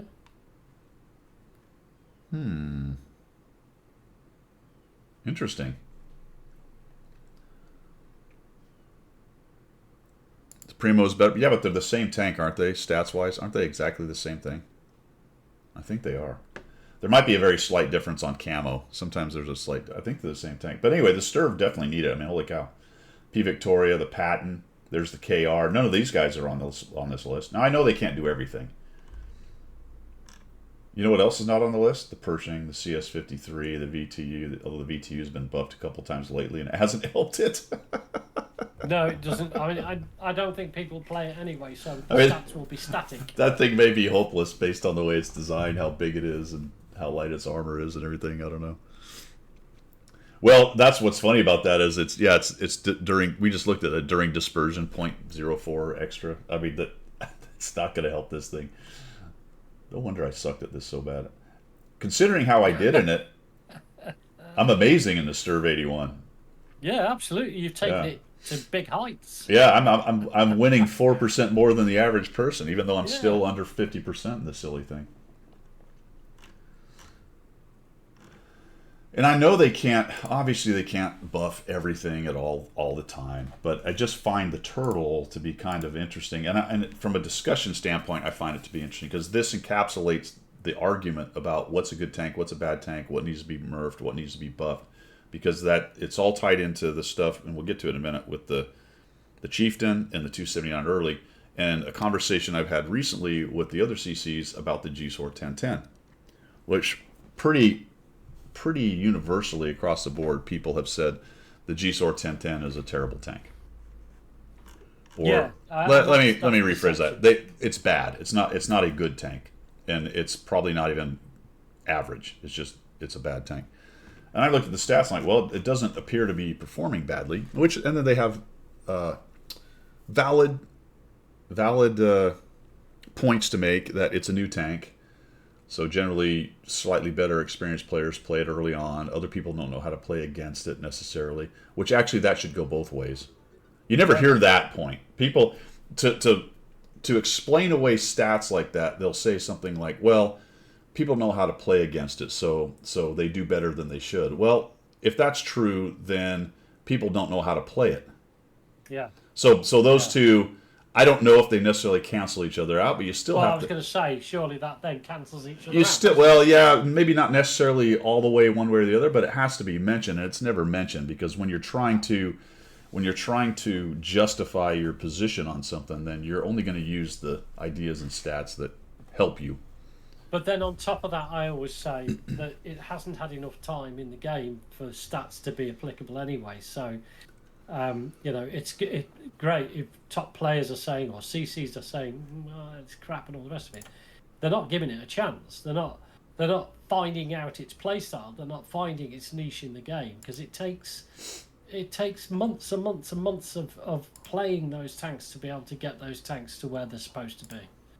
Unless you're skill or something like that. Do you know what I mean? Well, my point, all I said is when I got jumped on for it, all I said is it's average. There's nothing wrong with it. It's a balanced average tank. And the shitstorm of people talking out their arse in there about how I don't know what I'm talking about. I'm like, I don't know what you're talking about. It's average. So here it is. It has descended from where it was. It was 8 or 9 a while ago, and that's to be expected for the valid reasons that everyone brought up. That it's newer, early adopters tend to be better, more experienced, noted. All that stuff is absolutely a factor. But when I look at it, I go, "There's nothing about that tank that says it's a terrible tank." No, it sits just below the Iron Arnie for crying out loud. It's average. It's it's a relatively balanced average tank. Yeah. At tier 8. And it's still being played a lot, and it's still probably a little higher in stats than it will be. I will absolutely admit that. I bet this comes down some more, but it's not going to be down here with the Stir. It's going to be right in the middle. Yeah, which isn't a bad thing. I mean, at all. And honestly, it may even stay in the top 20 roughly. We'll see. It's got stuff. So here's the thing: it's got stuff good players can leverage. It's got speed, and a decent gun. Yeah. Speed and a decent gun. And that's important. Diablo hits the nail on the head. You know what I mean? It feels like a tier 8 Leo to him, and it's got a good gun and ability to use it. What else do people want? Exactly. What else do people want? Right, turning radius at speed is being compared against the French wheelies, Cliffy. That's why the complaint is there. It doesn't turn like a French wheelie. Well, it was never designed to do that. Wargaming explicitly came out with that. It will not turn like the French wheelies. So play to its strengths, not to its weaknesses. Yeah. Turning rate, yeah. So now they had other valid arguments that the difference between here on the tank curve. Now we've got the actual win rate is lower across the board, and that is absolutely an argument for a underperforming tank. The question then becomes, is it bad? And the other problem with this whole discussion is you have to define what you mean by saying it's bad or good. Yeah. Like, what is your baseline? Where's your starting point? If we don't have a common reference for what we're talking about here in terms of what I think is good or bad and what that person, then we can argue past each other all day and throw stats all over the place. So my position is it overall in the game. Like an average tank is right in the middle, bad tanks down at the bottom in terms of stats, good tanks towards the top. With all the caveats of understanding that there are certain things that can boost or decrease the overall stats at times, depending on the situation. Those are completely valid. But after enough battles, that all levels out. Right? It's still there's still some maneuvering. There's still some maneuvering room in there for different things, like the 279 early is owned by really good players. And when you look at the 279 early curve, it's skewed this way at the 55, 56%. Most the largest amount of battles are by better players noted. This number on the 1010 was much worse a couple weeks ago. It's actually collapsing a little bit. Now I don't think it's going to reverse, and it may not even get much closer than this, but 1.24% is not that bad actually. No. And it's a consistent line as well. It hasn't dipped, it hasn't increased. It's consistent all the way through. Yeah. So the argument was by some people that it needs a buff. And I'm thinking, if you buff that thing at this point, holy cow. Now you're going to turn it into a pretty dang good tank as opposed to an average balanced tank. Yeah. Yeah. So. Yeah, no, I get that, Cliffy. Against meds in general, there are meds out there that have really bad turning speed, turning radius. I mean, some of the heavier, I can't remember which tanks it was, but some of the heavier Soviet mediums, not the super duper mediums, but some of the Soviet heavy mediums have a really, really struggle for a turning speed. Probably not as much as the 1010. But I think a lot of CCs, a lot of people are in their minds comparing it to French wheelies. Now that's not necessarily an invalid position to have either. If you are a player, and there's plenty of them out there who measure the tank being good as, to them, good is at the top, right? Yeah. So the Chieftain's good. The Super Conqueror's good. That's your good baseline definition. Yeah. That's your then fine. I mean, but you got to kind of, if you're going to have a discussion with somebody, figure out what the different baselines are so you can actually have that discussion. Yeah, absolutely.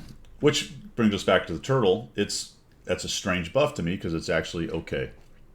Yeah. Right? It was okay. It holds its own Yeah. at the way it is, and then they buffed it. So, okay. And not only did they buff I don't it, know. for some reason this one got a big buff.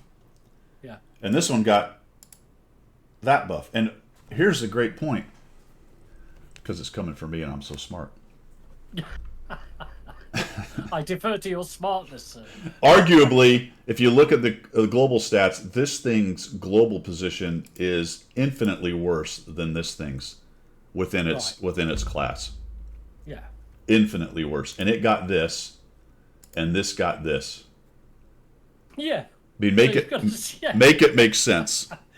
Yeah. So, what data are they using, or in your parlance, data?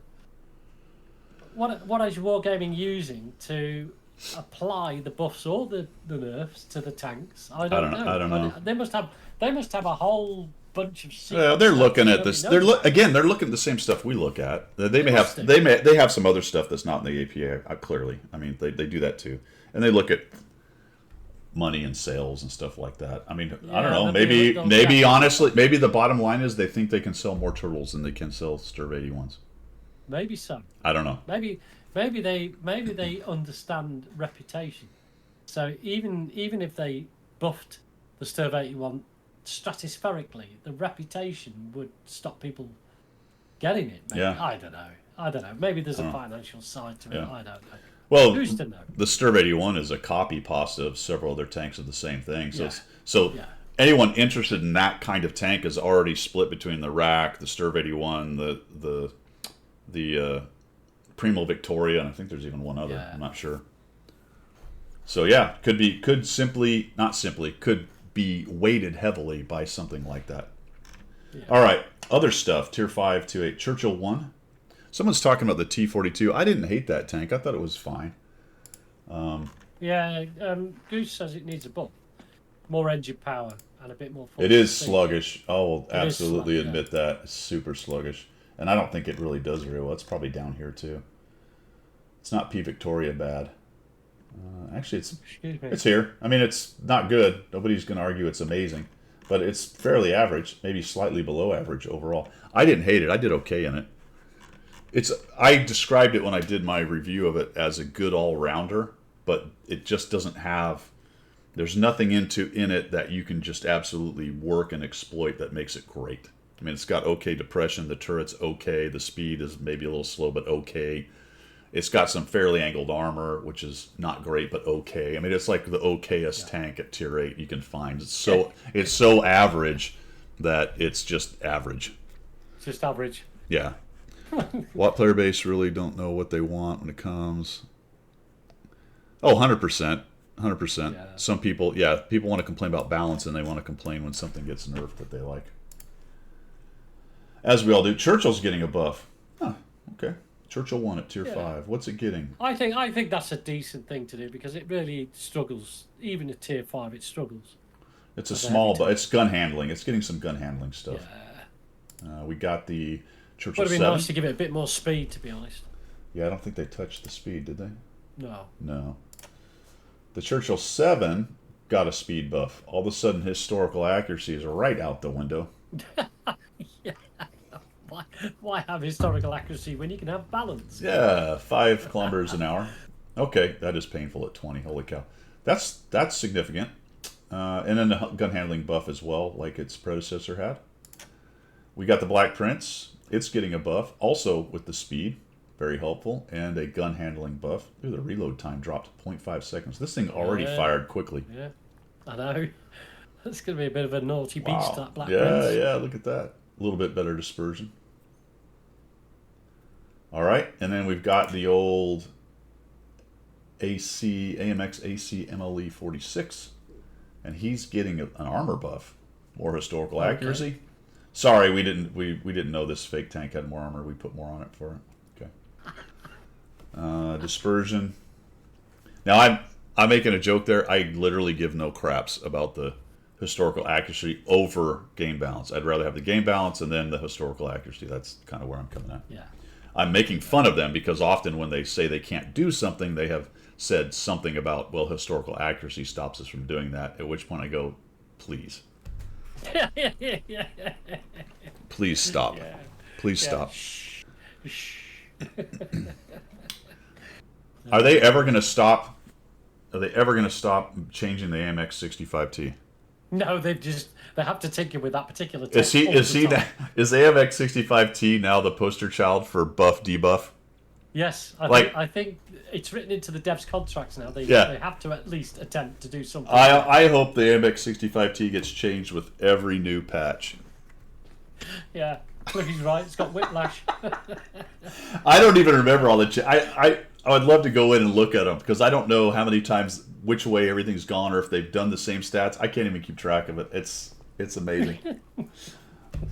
All right, so it's getting some more historical accuracy added onto it in terms of armor. Yeah. So we've got some more historical accuracy. We've got hull traverse speed, view range buff. That's good. Reload time is coming down, and pen is going up by 7 millimeters. Okay. This thing is having a significant buff. Where does it live on the stats? What, the 4502? Yeah. I'm assuming it's not that good. I might be wrong. Wait a minute. Is this the... Yes, this is the tech tree guy. Well, it's not as... Yeah, researchable vehicles. Doesn't lose as much as the 101 does. Wow. That is surprising. 45 TP. What have I done here? I've done something naughty. There we go. That's what I did. All right. This is more correct. Am I missing some guys here? Yes. There he is. Oh, well, there you go. That's a pretty good case for a tank that needs a buff. It would be hard. It would be hard to argue. Games. How many battles though? Not many. Yeah. Unpopular and bad. The kiss of death. Yeah. Now let's find out what this looks like. Oof. So, up to 3%, over 2, and up to 3% difference in expected and actual. And the vast majority of people who play it for some reason are horrible.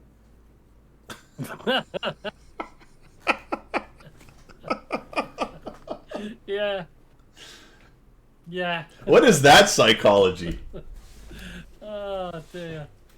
I don't play that tank. That is literally the weirdest tank curve I have ever seen. Oh, I know why. Because people have to play it stock. Right? Oh, yes, yes, That's of course they do. So this is a great example right here of a really bad tank with a bad stock Yes. grind. And it's not necessarily... Well, also, bizarrely, people with recent win rates that are bad in it play it. I guess that's because good players skip over it with free experience, probably. Just as one possible reason why. Yeah. Or do minimum games in it just to get it through. Just get through it, yeah. Yeah. But for some reason, bad players really love being bad in it. I can't. Maybe it's a secret thing. Maybe the bad players have a secret code, and that's that they all tell each other that's the tank to play. That one's hard to wrap your mind around, man. It's hot garbage. Goose, do you want in on the channel? Talking, or are you still waking up? That is crazy. Love getting whispered about being bad. Yeah, that's always fun. Sue 2122 is so bad as. Yep.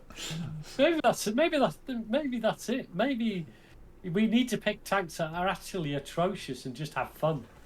I might try that out this afternoon and go and find go through the stats, find the worst tanks possible, pick them and play them and see how we get on. That's why That'd be fun. That's why I like doing the tank shuffle thing. It's pretty fun. Yeah. Because you never know, do you? Yeah.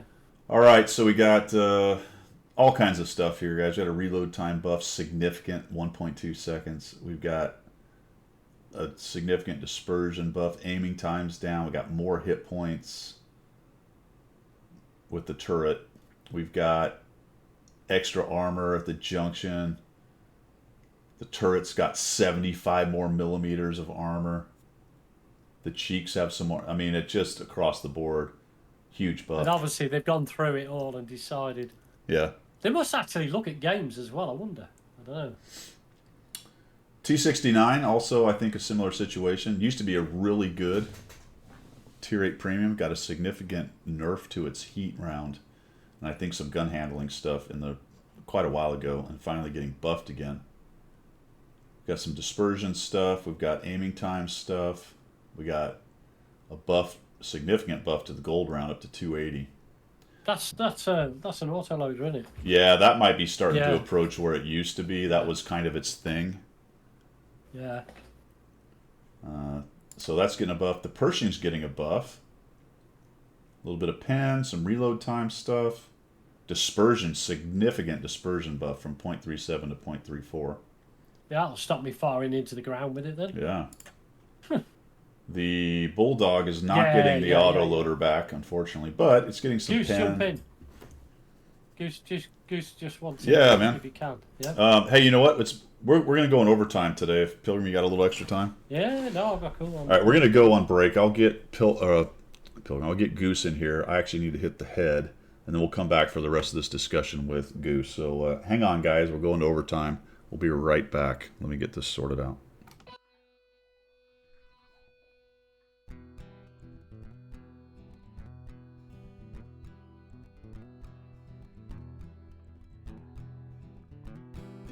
Guido is his name, tanking is his game.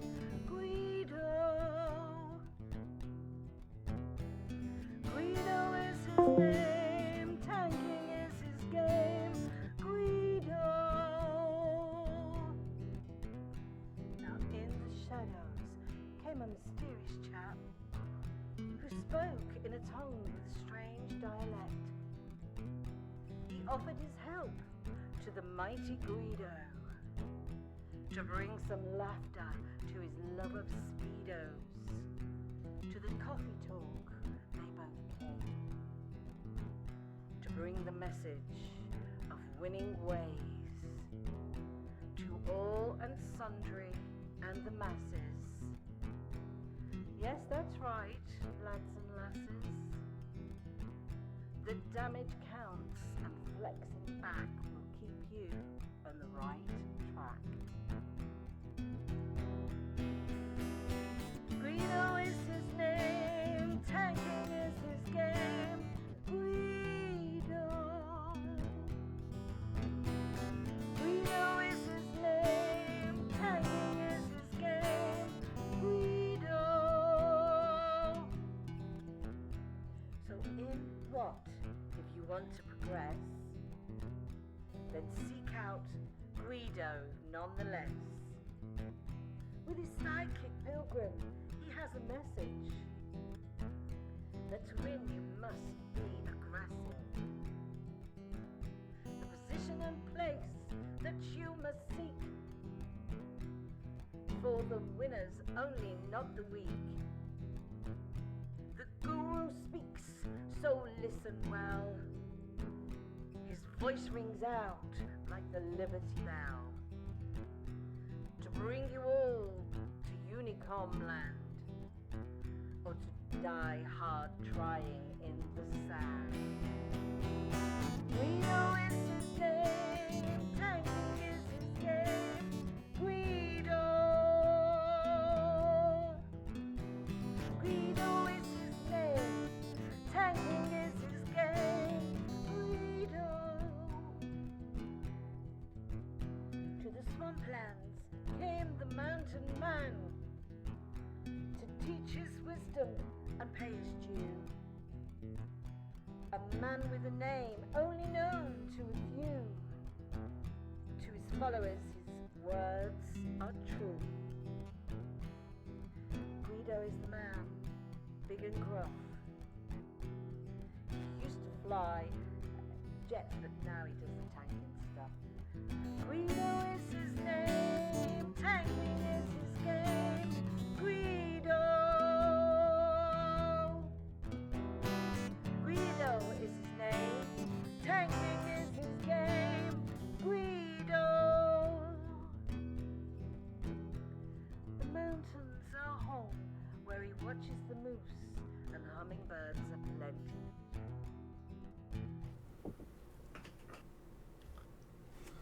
All right, we're trying to get Goose in here. I think he. Oh, there he goes. Now he's coming in. Sorry about that, guys. Oh, you're all right. Yeah. How are you guys this morning? Good, man. How you been? Not too bad. I just woke up not too long ago. Nice. Put in a long one last night. Did you ever, Trevor? It was a good one. I appreciate that. Thank you. Oh man. I love watching you anyway, man. You are just fantastic. You're so positive. It's amazing. You know what I mean? The positivity just swarms out from the channel. You know what I mean? It's cool. We don't really See, cotton to that around here.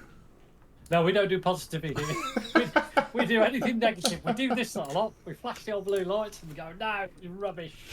Welcome to Goose. Thanks for coming, man. How you been? Good go? doing well, my friend. Yeah, good, man. Good to hear. How's summer up in Canada? You haven't burned up or anything, have you? No, I live in the wettest part of the world. I swear to goodness, right now. We've had nothing but rain here. Nothing but rain. Like it's 62 degrees today. Oh, nice. Wow. Yeah, it's been like that for like the last week in rain. So Oh, that's beautiful. I'm going to be honest, man. Some of these buffs are awesome. Some of them are absolutely ridiculous. For example, we saw STRV81. I know. That's not a buff. That is an absolute. That's like, hey, we're gonna do something that nobody will ever notice. right. That is absolutely right. Yep. And that, you know what the beauty of that is? The beauty of it is when people complain, they can go, "Well, we buffed it." Yeah. Okay. That's what they'll do, man. So let's see. What do you think? What about the turtle thing? So for me, the turtle, the issue I had with it is when it got into higher tier games, Right. it struggled. Absolutely. That's the issue. The problem with it is it didn't struggle at same tier Right. or lower. Yep. And to me, some of the buffs that they're making, especially with the shell velocity, now makes it a laser. So at those tiers where like you're against 6s and 7s that are slow, like I'm talking KV2, Yeah. T150s, tanks like that are just they're basically turtle feed. And Yeah. now there's with the penetration buffs, they have zero chance of ever bouncing anything from this tank. You know what's interesting? Now- Are there any graphs for win rates at tiering? Nope, That would there be is not. that would be really interesting, actually.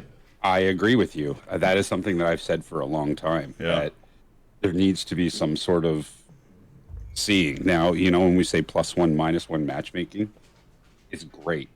I think, honest to goodness, when it came to buffing and debuffing tanks, +1, -1 would be so much easier to buff and debuff for than +2, -2. Well, 100%. Because Because- you take a huge variable out of it. Yeah, that's a massive variable.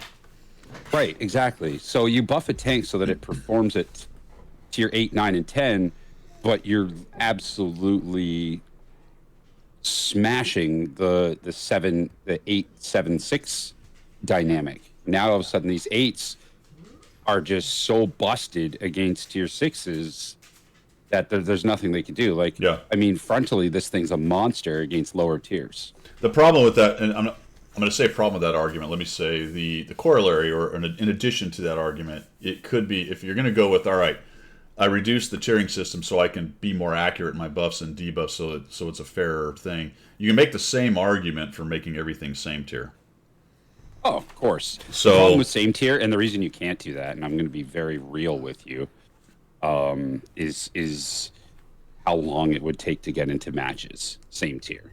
And the reason I say that is the NA server right now, we're looking at it in your top corner. There's 7,500 people online. Okay, that's online. That's not in battle. That's how many are online. Yeah. So all of a sudden, you take away the +2, -2, and make it same tier only.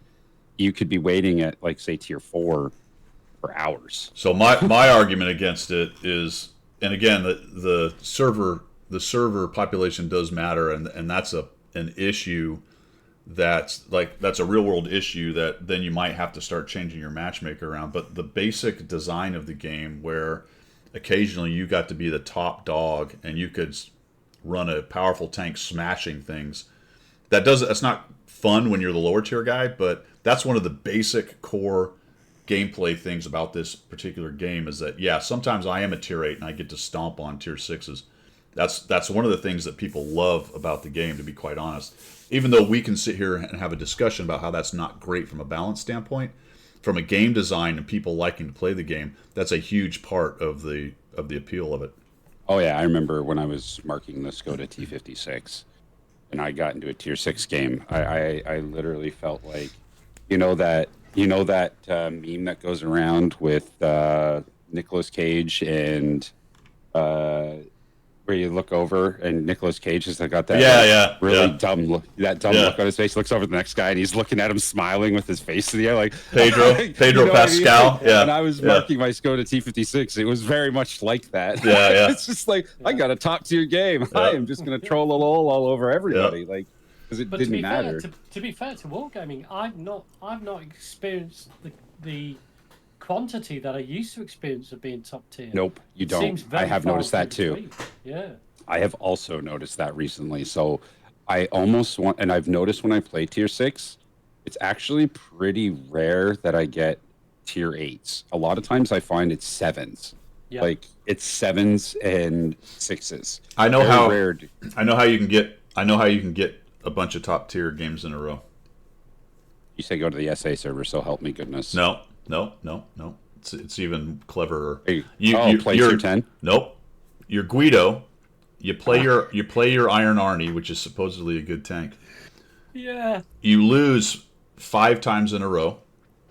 It then puts you in a top tier battle 3 times in a row. You lose all of those. So there's 3 top tier battles right in a row. All you have to do is get into an 8-game losing streak with 1 good tank, and you're going to get some top tier battles, baby. You are the only player ever in the World of Tanks to ever have done that with an Iron Army. It took me until the 4th top tier battle of tier 8s versus 6s to get my first win in that in 9 battles. Wow. Dude. Not below 50% win rate. I have. I don't want to talk about my win rates in some of my tanks. There, I'm just like, Can I just interject here, Goose? I need Guido to understand this a little bit. Guido, and I want to say it was Zemke, did a battle on the valley. You know, the Valley of the Noobs map. Oh God, the city yeah. in the valley, right? And I was going to head off to the city with Guido until Zemke went, well, you're in a super conk or a conqueror. Can't remember which one it was. So why don't you go down the valley? So I went to the Valley of the Noobs. Of course, Guido went to the city all on his lonesome, decided it wasn't such a good idea, got killed, just got a little bit, salty with that, right? However, I watched Goose do exactly the same. Nobody on his team went to the city. Nobody. And he just wiped the floor with everybody. So I'm railing against the Valley of the Noobs now. I'm going to do Valley of the Noobs all the time on that map because I watched Goose absolutely decimate this is actually that map. This is actually an interesting discussion because the Valley of the Noobs is much more popular now. they Especially, changed it. It's fun to play now. yeah. Look at his face. And I'm going to blame you as part of the problem. a lot of really I don't good. go to the valley very often, actually. I actually like the city. Yeah. I went to the city in my LTG, and I know exactly the game he's talking about. And I literally killed, I think it was like 5 tanks in the city by myself. Yeah. He was like, "Oh, it's a loss." I'm like, "Hey, now." I even said to him, "Listen, it's not over yet." Yeah. And sure enough, one by one, like people were like, "Holy cow!" Like it was a great. And I was like, "See, Pilgrim?" He's like, "I'm gonna eat my hat." He's like. So you're seeing an overrepresentation of streamers going to the Valley of the Noobs because generally very good players tend to play the hold down meta tanks, and when they get that map, they'll go there and they'll absolutely clean up. And then if their cap gets threatened, all they have to do is turn around and go back. Yes. Right. So skill. So here's the thing. So I'm gonna people tell are you right seeing now. that. People are seeing that, and now you're getting mass pushes in the Valley of the Noobs. Yes, you are, because skill right now is marking the chieftain, and every time, Right. a lot of times he goes to the valley because he's in a chieftain. I Right. mean, you're in a chieftain. You're going there. Yep. Then there's like you see Docky, who will be playing like a haul down tank. You'll see like a super conk. You'll be seeing these guys, and they always go to the valley. So what happens is Right. there's representation, and I'm going to be honest. I did go to the valley the other night and absolutely just trounced people in the same spots that Skill and Docky were going to, and I was like, these are interesting spots because you can. Right. So you watch them do these things, and and just because you've seen them do it, you want to try it. Yeah. And if you're good enough like you are, you can replicate it. The problem is so many people aren't. And then you get 5 or 6 tanks trying to use the same spots. And the next thing you know, that's the you've other got problem. half your team in the valley. And In one square. yeah, Yeah. because they're all like, "Ooh, I'm going to go be like Skill," Yeah. So, Now, That's why- to be fair, we did, Guido and I teamed up and we did a valley push. But it only worked because we had about 5 or 6 other tanks with us and we pushed. yeah. And we got to the other cap. That's why it worked, because we got to the other cap. And that's where the pressure came. Because we got to the other cap. And the Well, other team- platoons will open up a lot more possibilities because you've got 3 tanks working together. But when you're So- playing solo, it's a different story. Yeah, like you still need to have representations on all parts of the map. Because as soon as you get this is what I'm going to say about this is if you see an EBR of any kind on the other team, you have to represent all parts of the map. Why do I say that? Because an EBR will find where you are not Yeah, absolutely. very quickly Exactly. and will change the battle. Right. Because they can do that. That's something whenever I see an EBR, I always try to look to see where there's nobody, and I go to the spot where it might be a little bit more sparse in tanks, Yeah. just so if the EBR comes, he knows there's somebody there and doesn't just troll a lol to the arty and kill them. Yeah. And then everybody follows through, or like all their fast tanks suddenly rush that side. Any scout will do that, but an EBR will do it faster generally. That's the key is Right. they do it so fast in comparison, right? Yep. So that's it's just sending one tank or two tanks. There's representation. So if they see an EBR, the EBR goes, okay, well, I guess I'm not getting my free run.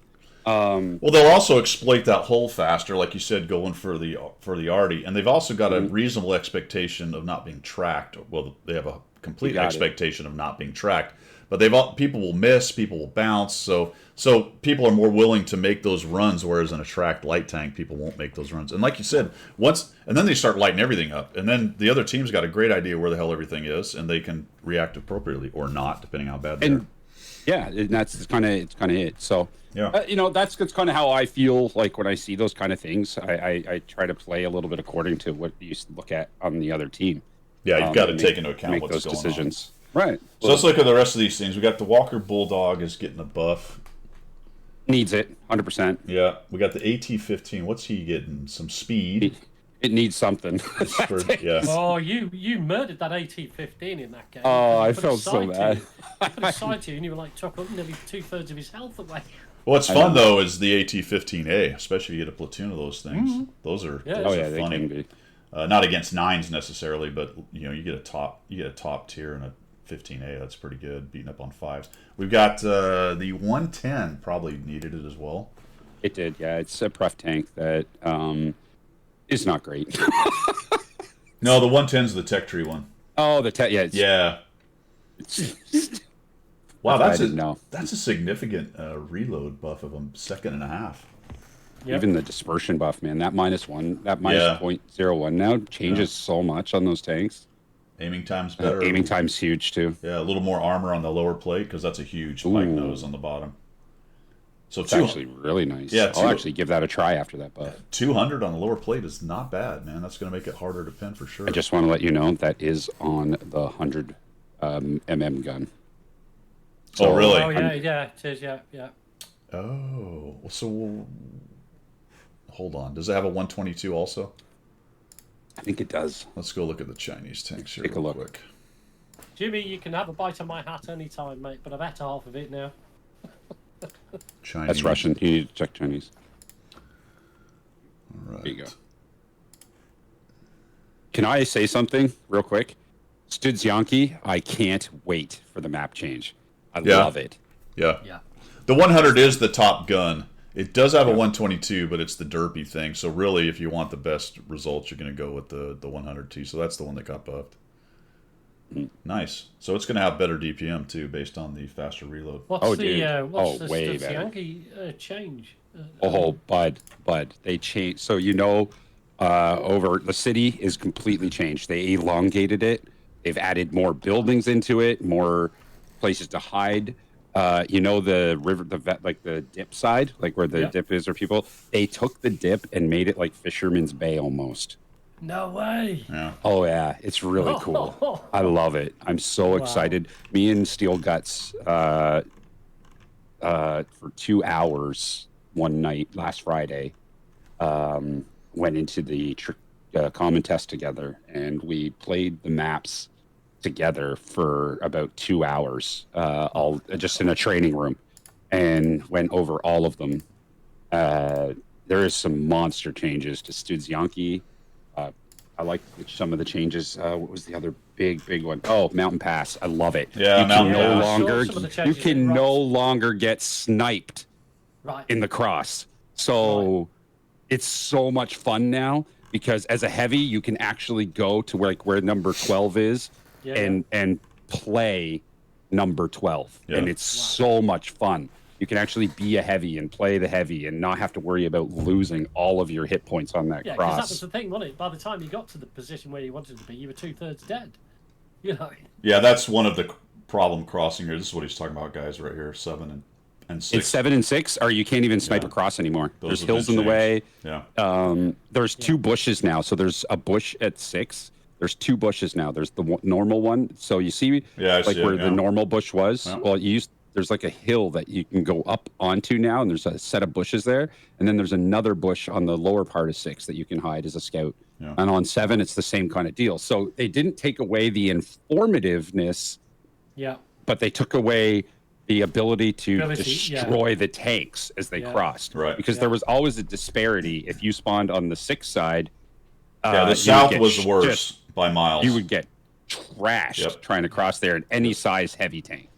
Yeah. So they've changed Oh. basically everything. There's a lot more cover along the ice road part up here in the north. A lot more cover over here. There's what Goose was talking there. They actually blocked the sniper position so they can't shoot down the bridge as easily. It looks like once you make the corner, they can Oh, get you. from the top of the hill. Above Yeah. above So the here's yeah, the yeah. deal, though. From number 1, you can now snipe all the way to 12. No. Oh, really? Oh, have they lowered the? Have They the lowered box? number 5. So if you take a look at number Oh, 5, yeah, that's they not dropped it.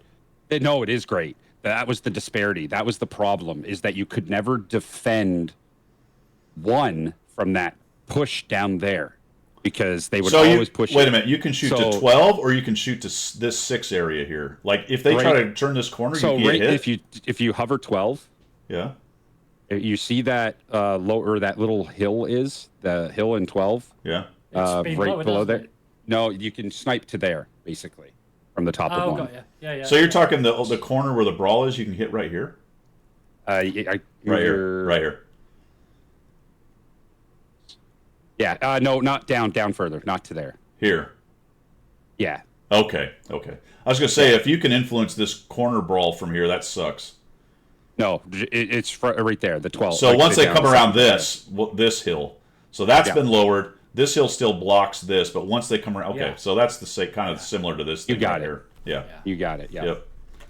What else? So Studzianski is what he was talking about earlier. We've got a rework down here with some kind of low. So they ground. did that. The reason they did that is so now it's going to force people to go ice road a little bit more too. What they're trying to do is diversify, I think, the play on a lot of these maps. Oh yeah. And I'm happy with that. This Studzianki is so much fun now. I can't wait to play Studzianki. Like you see where the dip used to go to the first set of buildings at number 5. Yeah, yeah. yeah. And they've extended it all the way to like Right, the it middle. goes So this you'll way. be able to so you'll be Yeah. able to get into the dip now faster. There's going to be a lot more like tank play in there. There's berms to hide behind. There's haul down positions. It's really great. What they did is they actually increased the depth of that thing at number 4, so you can't get like shot into Right. as easily from the city. Well, they They've changed the doubled- factory a lot too. They did. They doubled the size of the factory and added more buildings, more solid buildings. Yeah. So in there's going to be a lot more fun heavy tank like side scraping play for like. And then super there's some hills in here now for TDs to sit on, I guess. yes, Right there. but there is, but they're so obvious that Yeah. they're going to get just blind fired to pieces, which is fine as a TD. You know, if you want to take those positions, it's fine. You're just going to have to relocate a little bit as you fire. So Does that it's so the whole back end of that complex is that are they destructible walls now? So you can snipe Everything- from that hill which destructible walls? from the in position 1. Mhm. So on the back of position 1, they used to be indestructible with the gaps. You could go on that hill top. You're talking about the north So- hill. Yeah, there's probably still Yeah. some solid ones. In fact, it There's looks no like solid- So here's the deal. I'm going to tell you something. This is really cool information. When you look at a map like this, all the black is indestructible.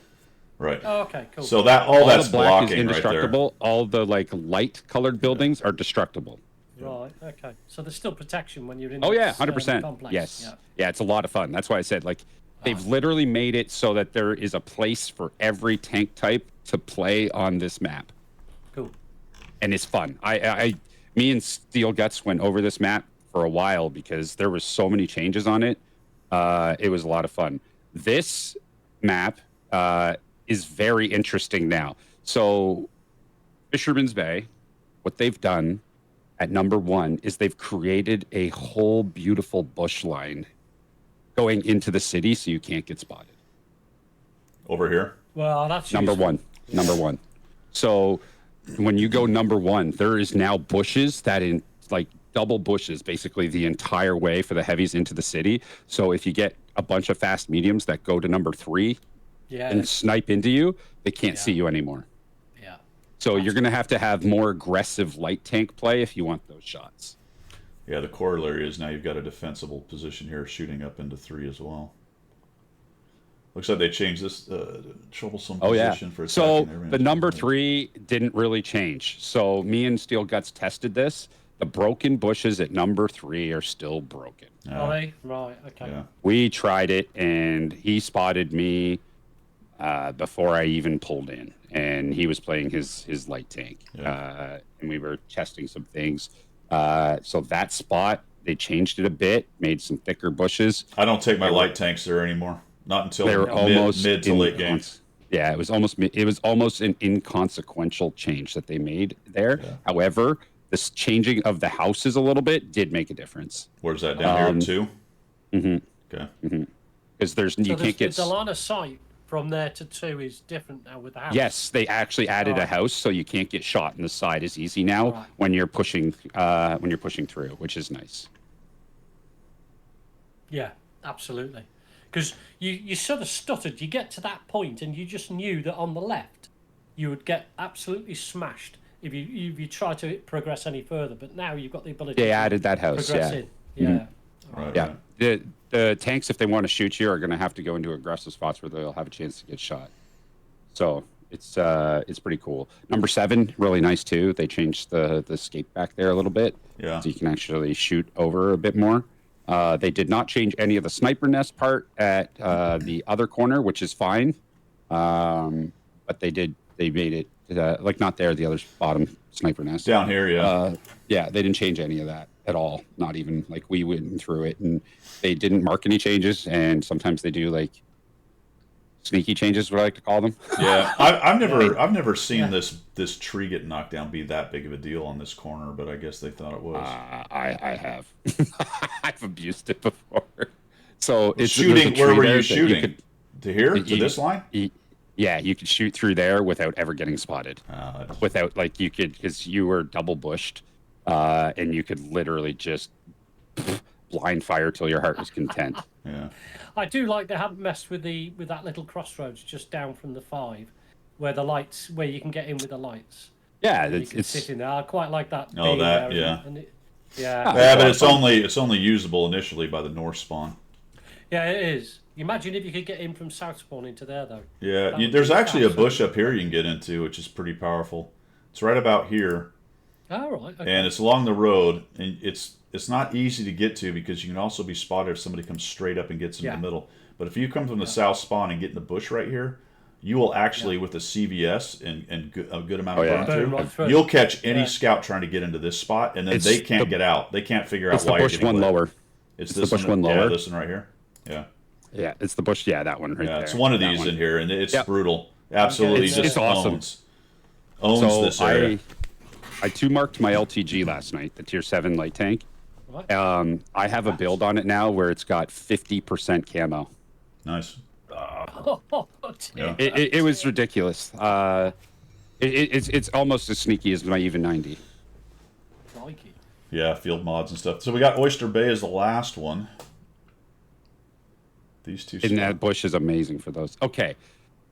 This map is I'm not a fan of this map since am it came I. out, but No. Yeah. some cool changes. The gun.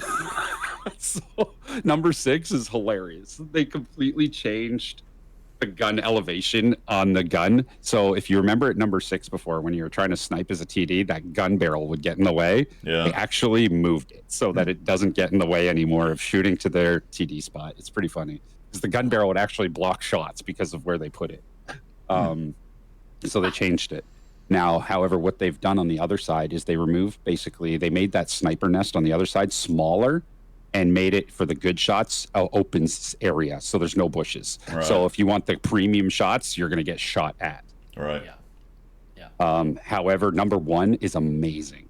So they actually made it so right now on Oyster Bay, when you go to number 1 as a heavy tank, Yeah, yeah. you don't have to worry about anything when you're pushing from the south because nobody can shoot you. Nobody Well, they shoots you, changed it so that the TDs now, if they go to the corner by that little islandy thing, they can actually shoot straight up into it as they round the corner. Okay. Oh, you mean that right makes here sense. by 2? No, yes, but no, back further a little bit. Like I Back can't- here? it's so hard. Yeah. It's like over by the water. It's like way over by the water. Over out this, Near the out this north. way. Yeah, by the red flag in there, you can actually shoot straight up into one now. So it's pretty cool. They made it so that it's more defendable. It doesn't feel like as soon as one team wins that spot, the game's over. Yeah. You can actually defend it now. So that's kind of Okay. cool. Number Wow. 3 is very interesting. You'll now, as a light tank, have a better chance of making it into spot. Because what they've done is they made it a more direct path to the bush, so you don't have to go through the water. So you can now avoid the water, so you can Right. keep your speed. Right, so you don't get slowed down. Yep. So it's, I never really found that middle spot for scouts to be that useful. it's No. super useful when there's a lot of TDs that are sitting at number 7 Yeah. and sitting Yeah, back yeah. there. That spot is monster. Other than that, if there's a lot of heavies, it spots meh. Yeah. Yeah. Yeah. I've But to never get really a found lot- that as a useful place. I find it Yeah.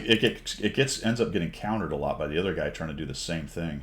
Yeah. So it ends up getting you get spotted by the other scout, and then all of a sudden it's whose snipers kill the other guy first.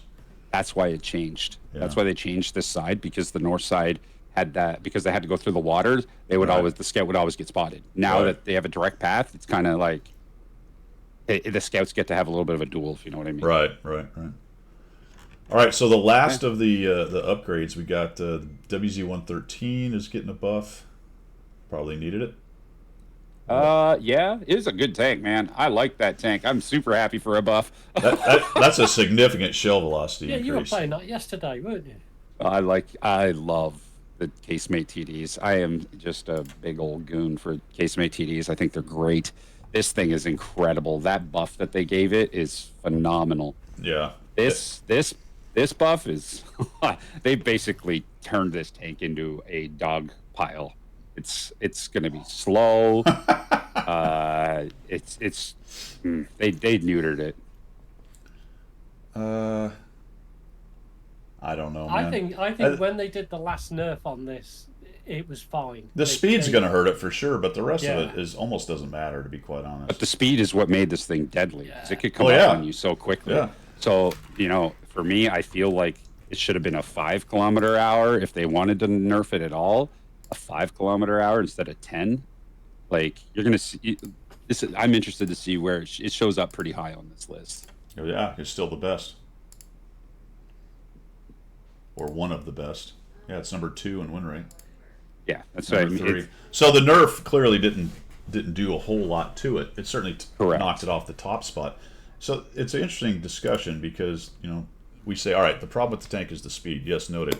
But that's not all of it. The problem with the tank was the speed combined with the armor and the The hard-hitting armor, gun. yeah. So it was the Exactly. whole thing that was, air quotes, the problem. What they've done is they've made it so that because it's slower now, it'll get tracked and double tracked and then whittled apart.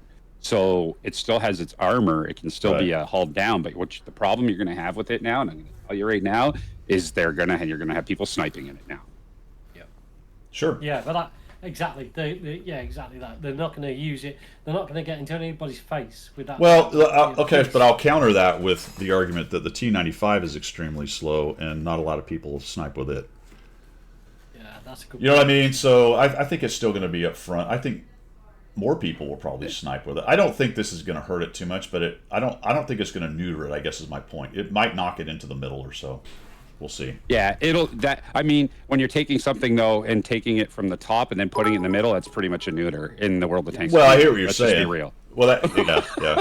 But that goes back to the discussion earlier about what your philosophy is. Oh on yeah. What's good and what's I bad. understand. I'm Yeah. saying it's going to be balanced and average now. I agree. There you go. And which is 1000%. which in a lot of people's terminology will be, oh, it's terrible, because Yeah, it exactly. was an absolute beast. That's the problem. You're taking something that was top tier, like Yeah. S tier, right? And now Yep. you're moving it from S to B tier.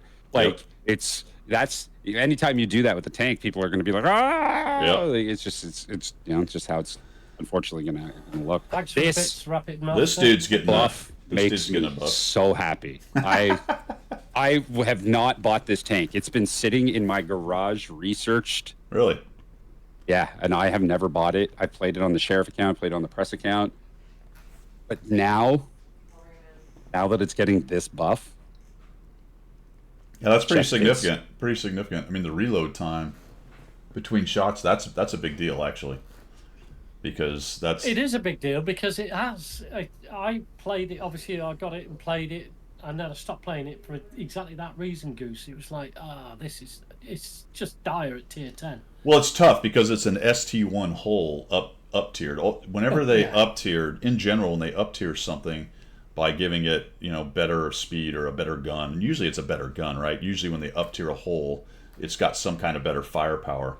But the hull itself doesn't quite hold up at tier 10, so it always makes it difficult to play. Now, to be fair, the ST1 has a great hull for tier 9, so it wasn't that big of a stretch bringing it to tier 10. But it was not one of the best for sure. This is what they put on it. 30 mil on Yeah. the front turret. Yeah. Here's an interesting one. The VZ is getting a slight nerf. it deserves did it. need Yeah. though? Yes. Did it? Oh, Well, I think it did. and I think Go to the stats. I think that's a common idea. But let's check this out because I thought it was an interesting situation with this one. Again, talking about the whole idea of it all. And I probably should have not put those guys in there. There we go. So here's our tier 10 heavies. If we slide down, where do we find the VZ? Well, he's number 3. This is win rate anyway. So you can't do it with one stat. DPG brings him to, all right, he's the best of the tech tree DPG. Frags, he's up there. All right, fair. 50B makes an appearance because as an auto loader at tier 10 with good players, they tend to knock out tanks a lot, even though overall it's not a great tank. Drops down on, well, assist, whatever. So it's certainly up near the top, the VZ is. Plus it's played a lot, so it's very popular. So now you've got that idea of a very popular tank. Generally people don't play on bad tanks, right? So it's unusual to have a bad tank played by a lot of people or to have a good tank not played by a lot of people unless it has some kind of limit to who can access it kind of thing. So let's look at it. When we're comparing this versus take a look at the ST2. Like the ST2 is played so little in comparison to this tank. Yeah. Like 10 times less. So do I think it needed a nerf, the VZ55? Yes. Do I think they over nerfed it? No, I don't think so. I think it's going to be what they've done is they've taken it from S tier and moved it to A tier.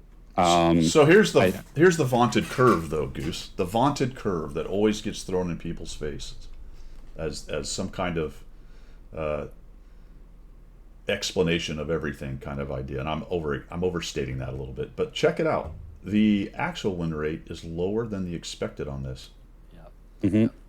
Interesting. So in a lot of people's terminology, this is an underperforming tank. Yeah. Or at best a balanced tank. Now, there's an argument to be made on, when it's only 1.01, somewhere in there is a statistical difference. It doesn't make a lot of difference. But this is showing you across the board that the VZ... Now, you also take into account that, the most players who play it are in the 50% range kind of idea. But still, this graph is tracking skill level and how they do in it, not doesn't have anything to do with this. No. So I think that's interesting. So in theory, there's an argument that this is an underperforming tank. A lot of people are playing it. It's underperforming to the expected win rate based on people's skill. But I think we would all argue that it's still a really good tank. It is 100%. Yeah, and I think Cliffy makes a good point there in chat that it's up against the 279s and the Chiefs, isn't it? So, it's not performing at the same level as those two. But everything else is too. So that's not unique to this Yeah. graph. Yeah, but that shows why though it's number 2 or number 3 when you're looking at tech trees. You know what I mean? Against Sure. those types of tanks, because it's probably one of the most competitive against those tanks. But those tanks are at the top, so it does. I don't right. think that shows really necessarily anything. Certainly, it probably keeps it down a little bit, but it doesn't really explain why one of my it underperforms to expected. One of my interesting looks at so as you look at this, one of the ones I look at is 3-mark expectation values. Right. So that's When I look at those, that tells me how well a tank is. So Sure. when you're looking at the MOE requirements for me, like that's what I look at. Yeah. Like, you imagine one. So you got to think to get one mark, you need almost 3,000 damage a game. Right. Yeah. Yep. That's for one mark. Like if Right. you click on like the 780, for instance, like what are its expectations? Well, that's not a good one because it's a special tank. But like you take a look at like a Go to the ST. TK7 or Just go to the ST. yeah, Yeah. That's fine. ST2. ST2. It's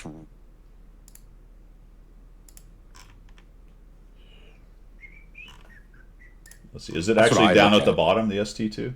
no, it's Middle, wasn't it? middle. It's Bottom middle third, right now. yeah, middle to bottom third. All right, so it is, yeah, much lower, 2,400. So an entire shot. That's right. Different. You But got it's, it. It's not as Or far more. off as I would have thought, though. That's 600 damage off, man. That's Right. That's 2 shots of 390 basically to get Yeah. to that. So when you're looking at 3-mark expectation values, that's one of the big things I look at. So to 3-mark it, the VZ is 5,800. So here's another observation and maybe an interesting discussion point as well, because I'm noticing that this one is. I wonder if Wait. a lot of the tier 10s are actually showing below expectation, because Oh yeah, good point. Because- good point. tier 10 is hard, Yeah. you know, and not many players will play at tier 10 to the same level their overall is, because good players tend to do really well at the lower tiers because they're good and they're beating up on worse players. But when you get to tier 10, that distance shrinks, and more players at tier 10 are probably underperforming in accordance with their overall win rate. So I don't think that's necessarily a strange thing to see, to be honest. I haven't No, looked it's at all not. of them, but I think that's. So if we start talking, is 1% a big deal, or is it 1.5, or I don't know. Like this one, I'm super excited for the ST2 buffs. I will be buying this tank Yeah. immediately Yeah.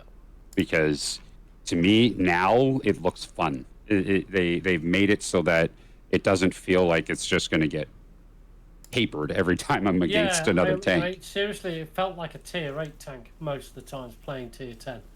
It just felt like, oh, here we go. I'm just going to get out. As soon as you peek around the corner, you're done.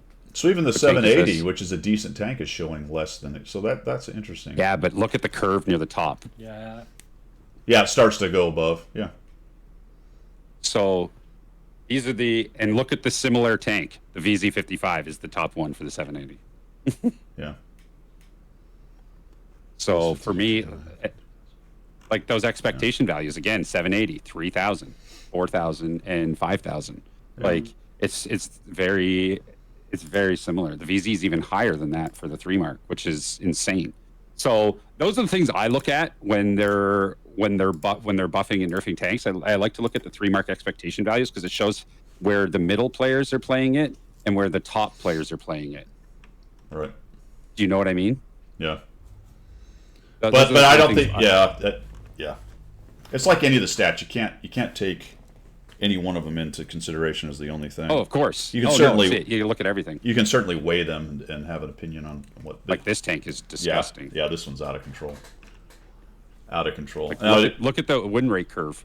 Like this is Yeah. the only one that we've looked at Yeah. where the actual is way over the expected. for nearly everybody, if not everybody. Well, I mean, if somehow you're 40%, then you're probably not doing well. But yeah, and also the skill level of the players is super high on this one, and the expected is insane at 4,000 for a 1-mark. So clearly a just absolute beast of a tank. Yeah. All right, man. What else we got? I think that's it, man. I think that I'm is sorry it. to come in, and I appreciate you guys letting me in, though. I thank you very much. No, we always Good enjoy your fun. perspective, man. It's nice to have you around, friend of the channel, all that good stuff. But I gotta get going. What? Any parting words for the people there, Pilgrim or Goose? I'll let Goose go first. Just a huge thank you to everybody for continuing to support the streamers and being here and watching and hanging out. You guys are amazing. You guys are the reason we do these things, and you guys are the most important. So huge thank you to everybody who's watching. You guys are legends. Absolutely, and again, thanks for Goose coming by, man. Always enjoy having you come by and enjoy your stream and all that stuff. Pilgrim, thank you again, my friend. Let's go raid somebody. Let's go find somebody to raid. Let's here. go raid. Goose, send me somewhere I can send you a mug. I've got a mug here waiting for you. A new one, not a used one like mine. But I let me have know a mug. where- You've You got sent one of me these, one. have you? Yeah, did I? you and Okay. Guido sent me one for Christmas. That's all right then. Sod you. Yeah. He's like, I want to give you another one. I Well, you want never you. know. Every mug in your house will have my face on it by the Yeah. time I'm done with you. Brilliant. Brilliant. Where you need, that's We the way it has- needs to go. We has all your mugs. Let's see. Who should we raid? Who's got a good suggestion here? I'll send you some slippers, Goose. Oh, Should slippers. just go find somebody who needs some viewers. They gotta have a camera though. I do the same thing. I like it when they have cameras. Oh, that guy's on Baldur's Gate, but he's got it listed as tanks. It's a bit like Guido, isn't it? I've done that before. I can't say as I've not done that before. Let's see. Where's the first one with the camera? Here we go. Madman, good to see you, buddy. It's good to see you Holy too, oh, shit! Brutus. Is this is Joe 150 the guy that got banned for like? Is that him? Who was that guy we raided one time, and then a few weeks later, a week later, he got banned because he got really drunk and like bashed his head.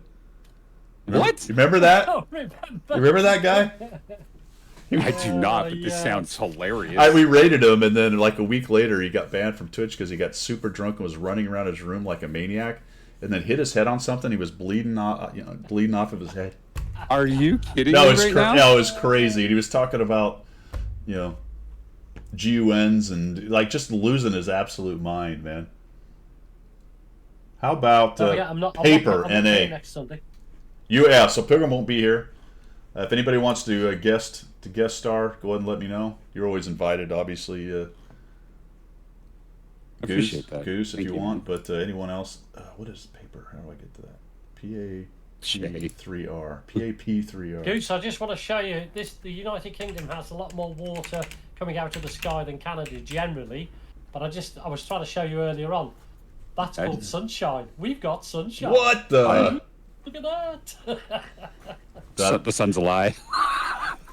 It's the House General with a big spotlight. Yeah. Go like Don't that. kid yourself. That'll be gone in 10 minutes and it'll be pissing down.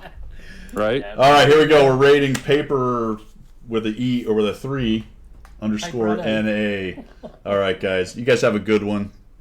This is Guido signing off from the left side of Atlantic. Pilgrim signing off from the correct side of the Atlantic, and well done, Goose. Thanks for coming in. I'm signing off from the east side of the Atlantic. See ya.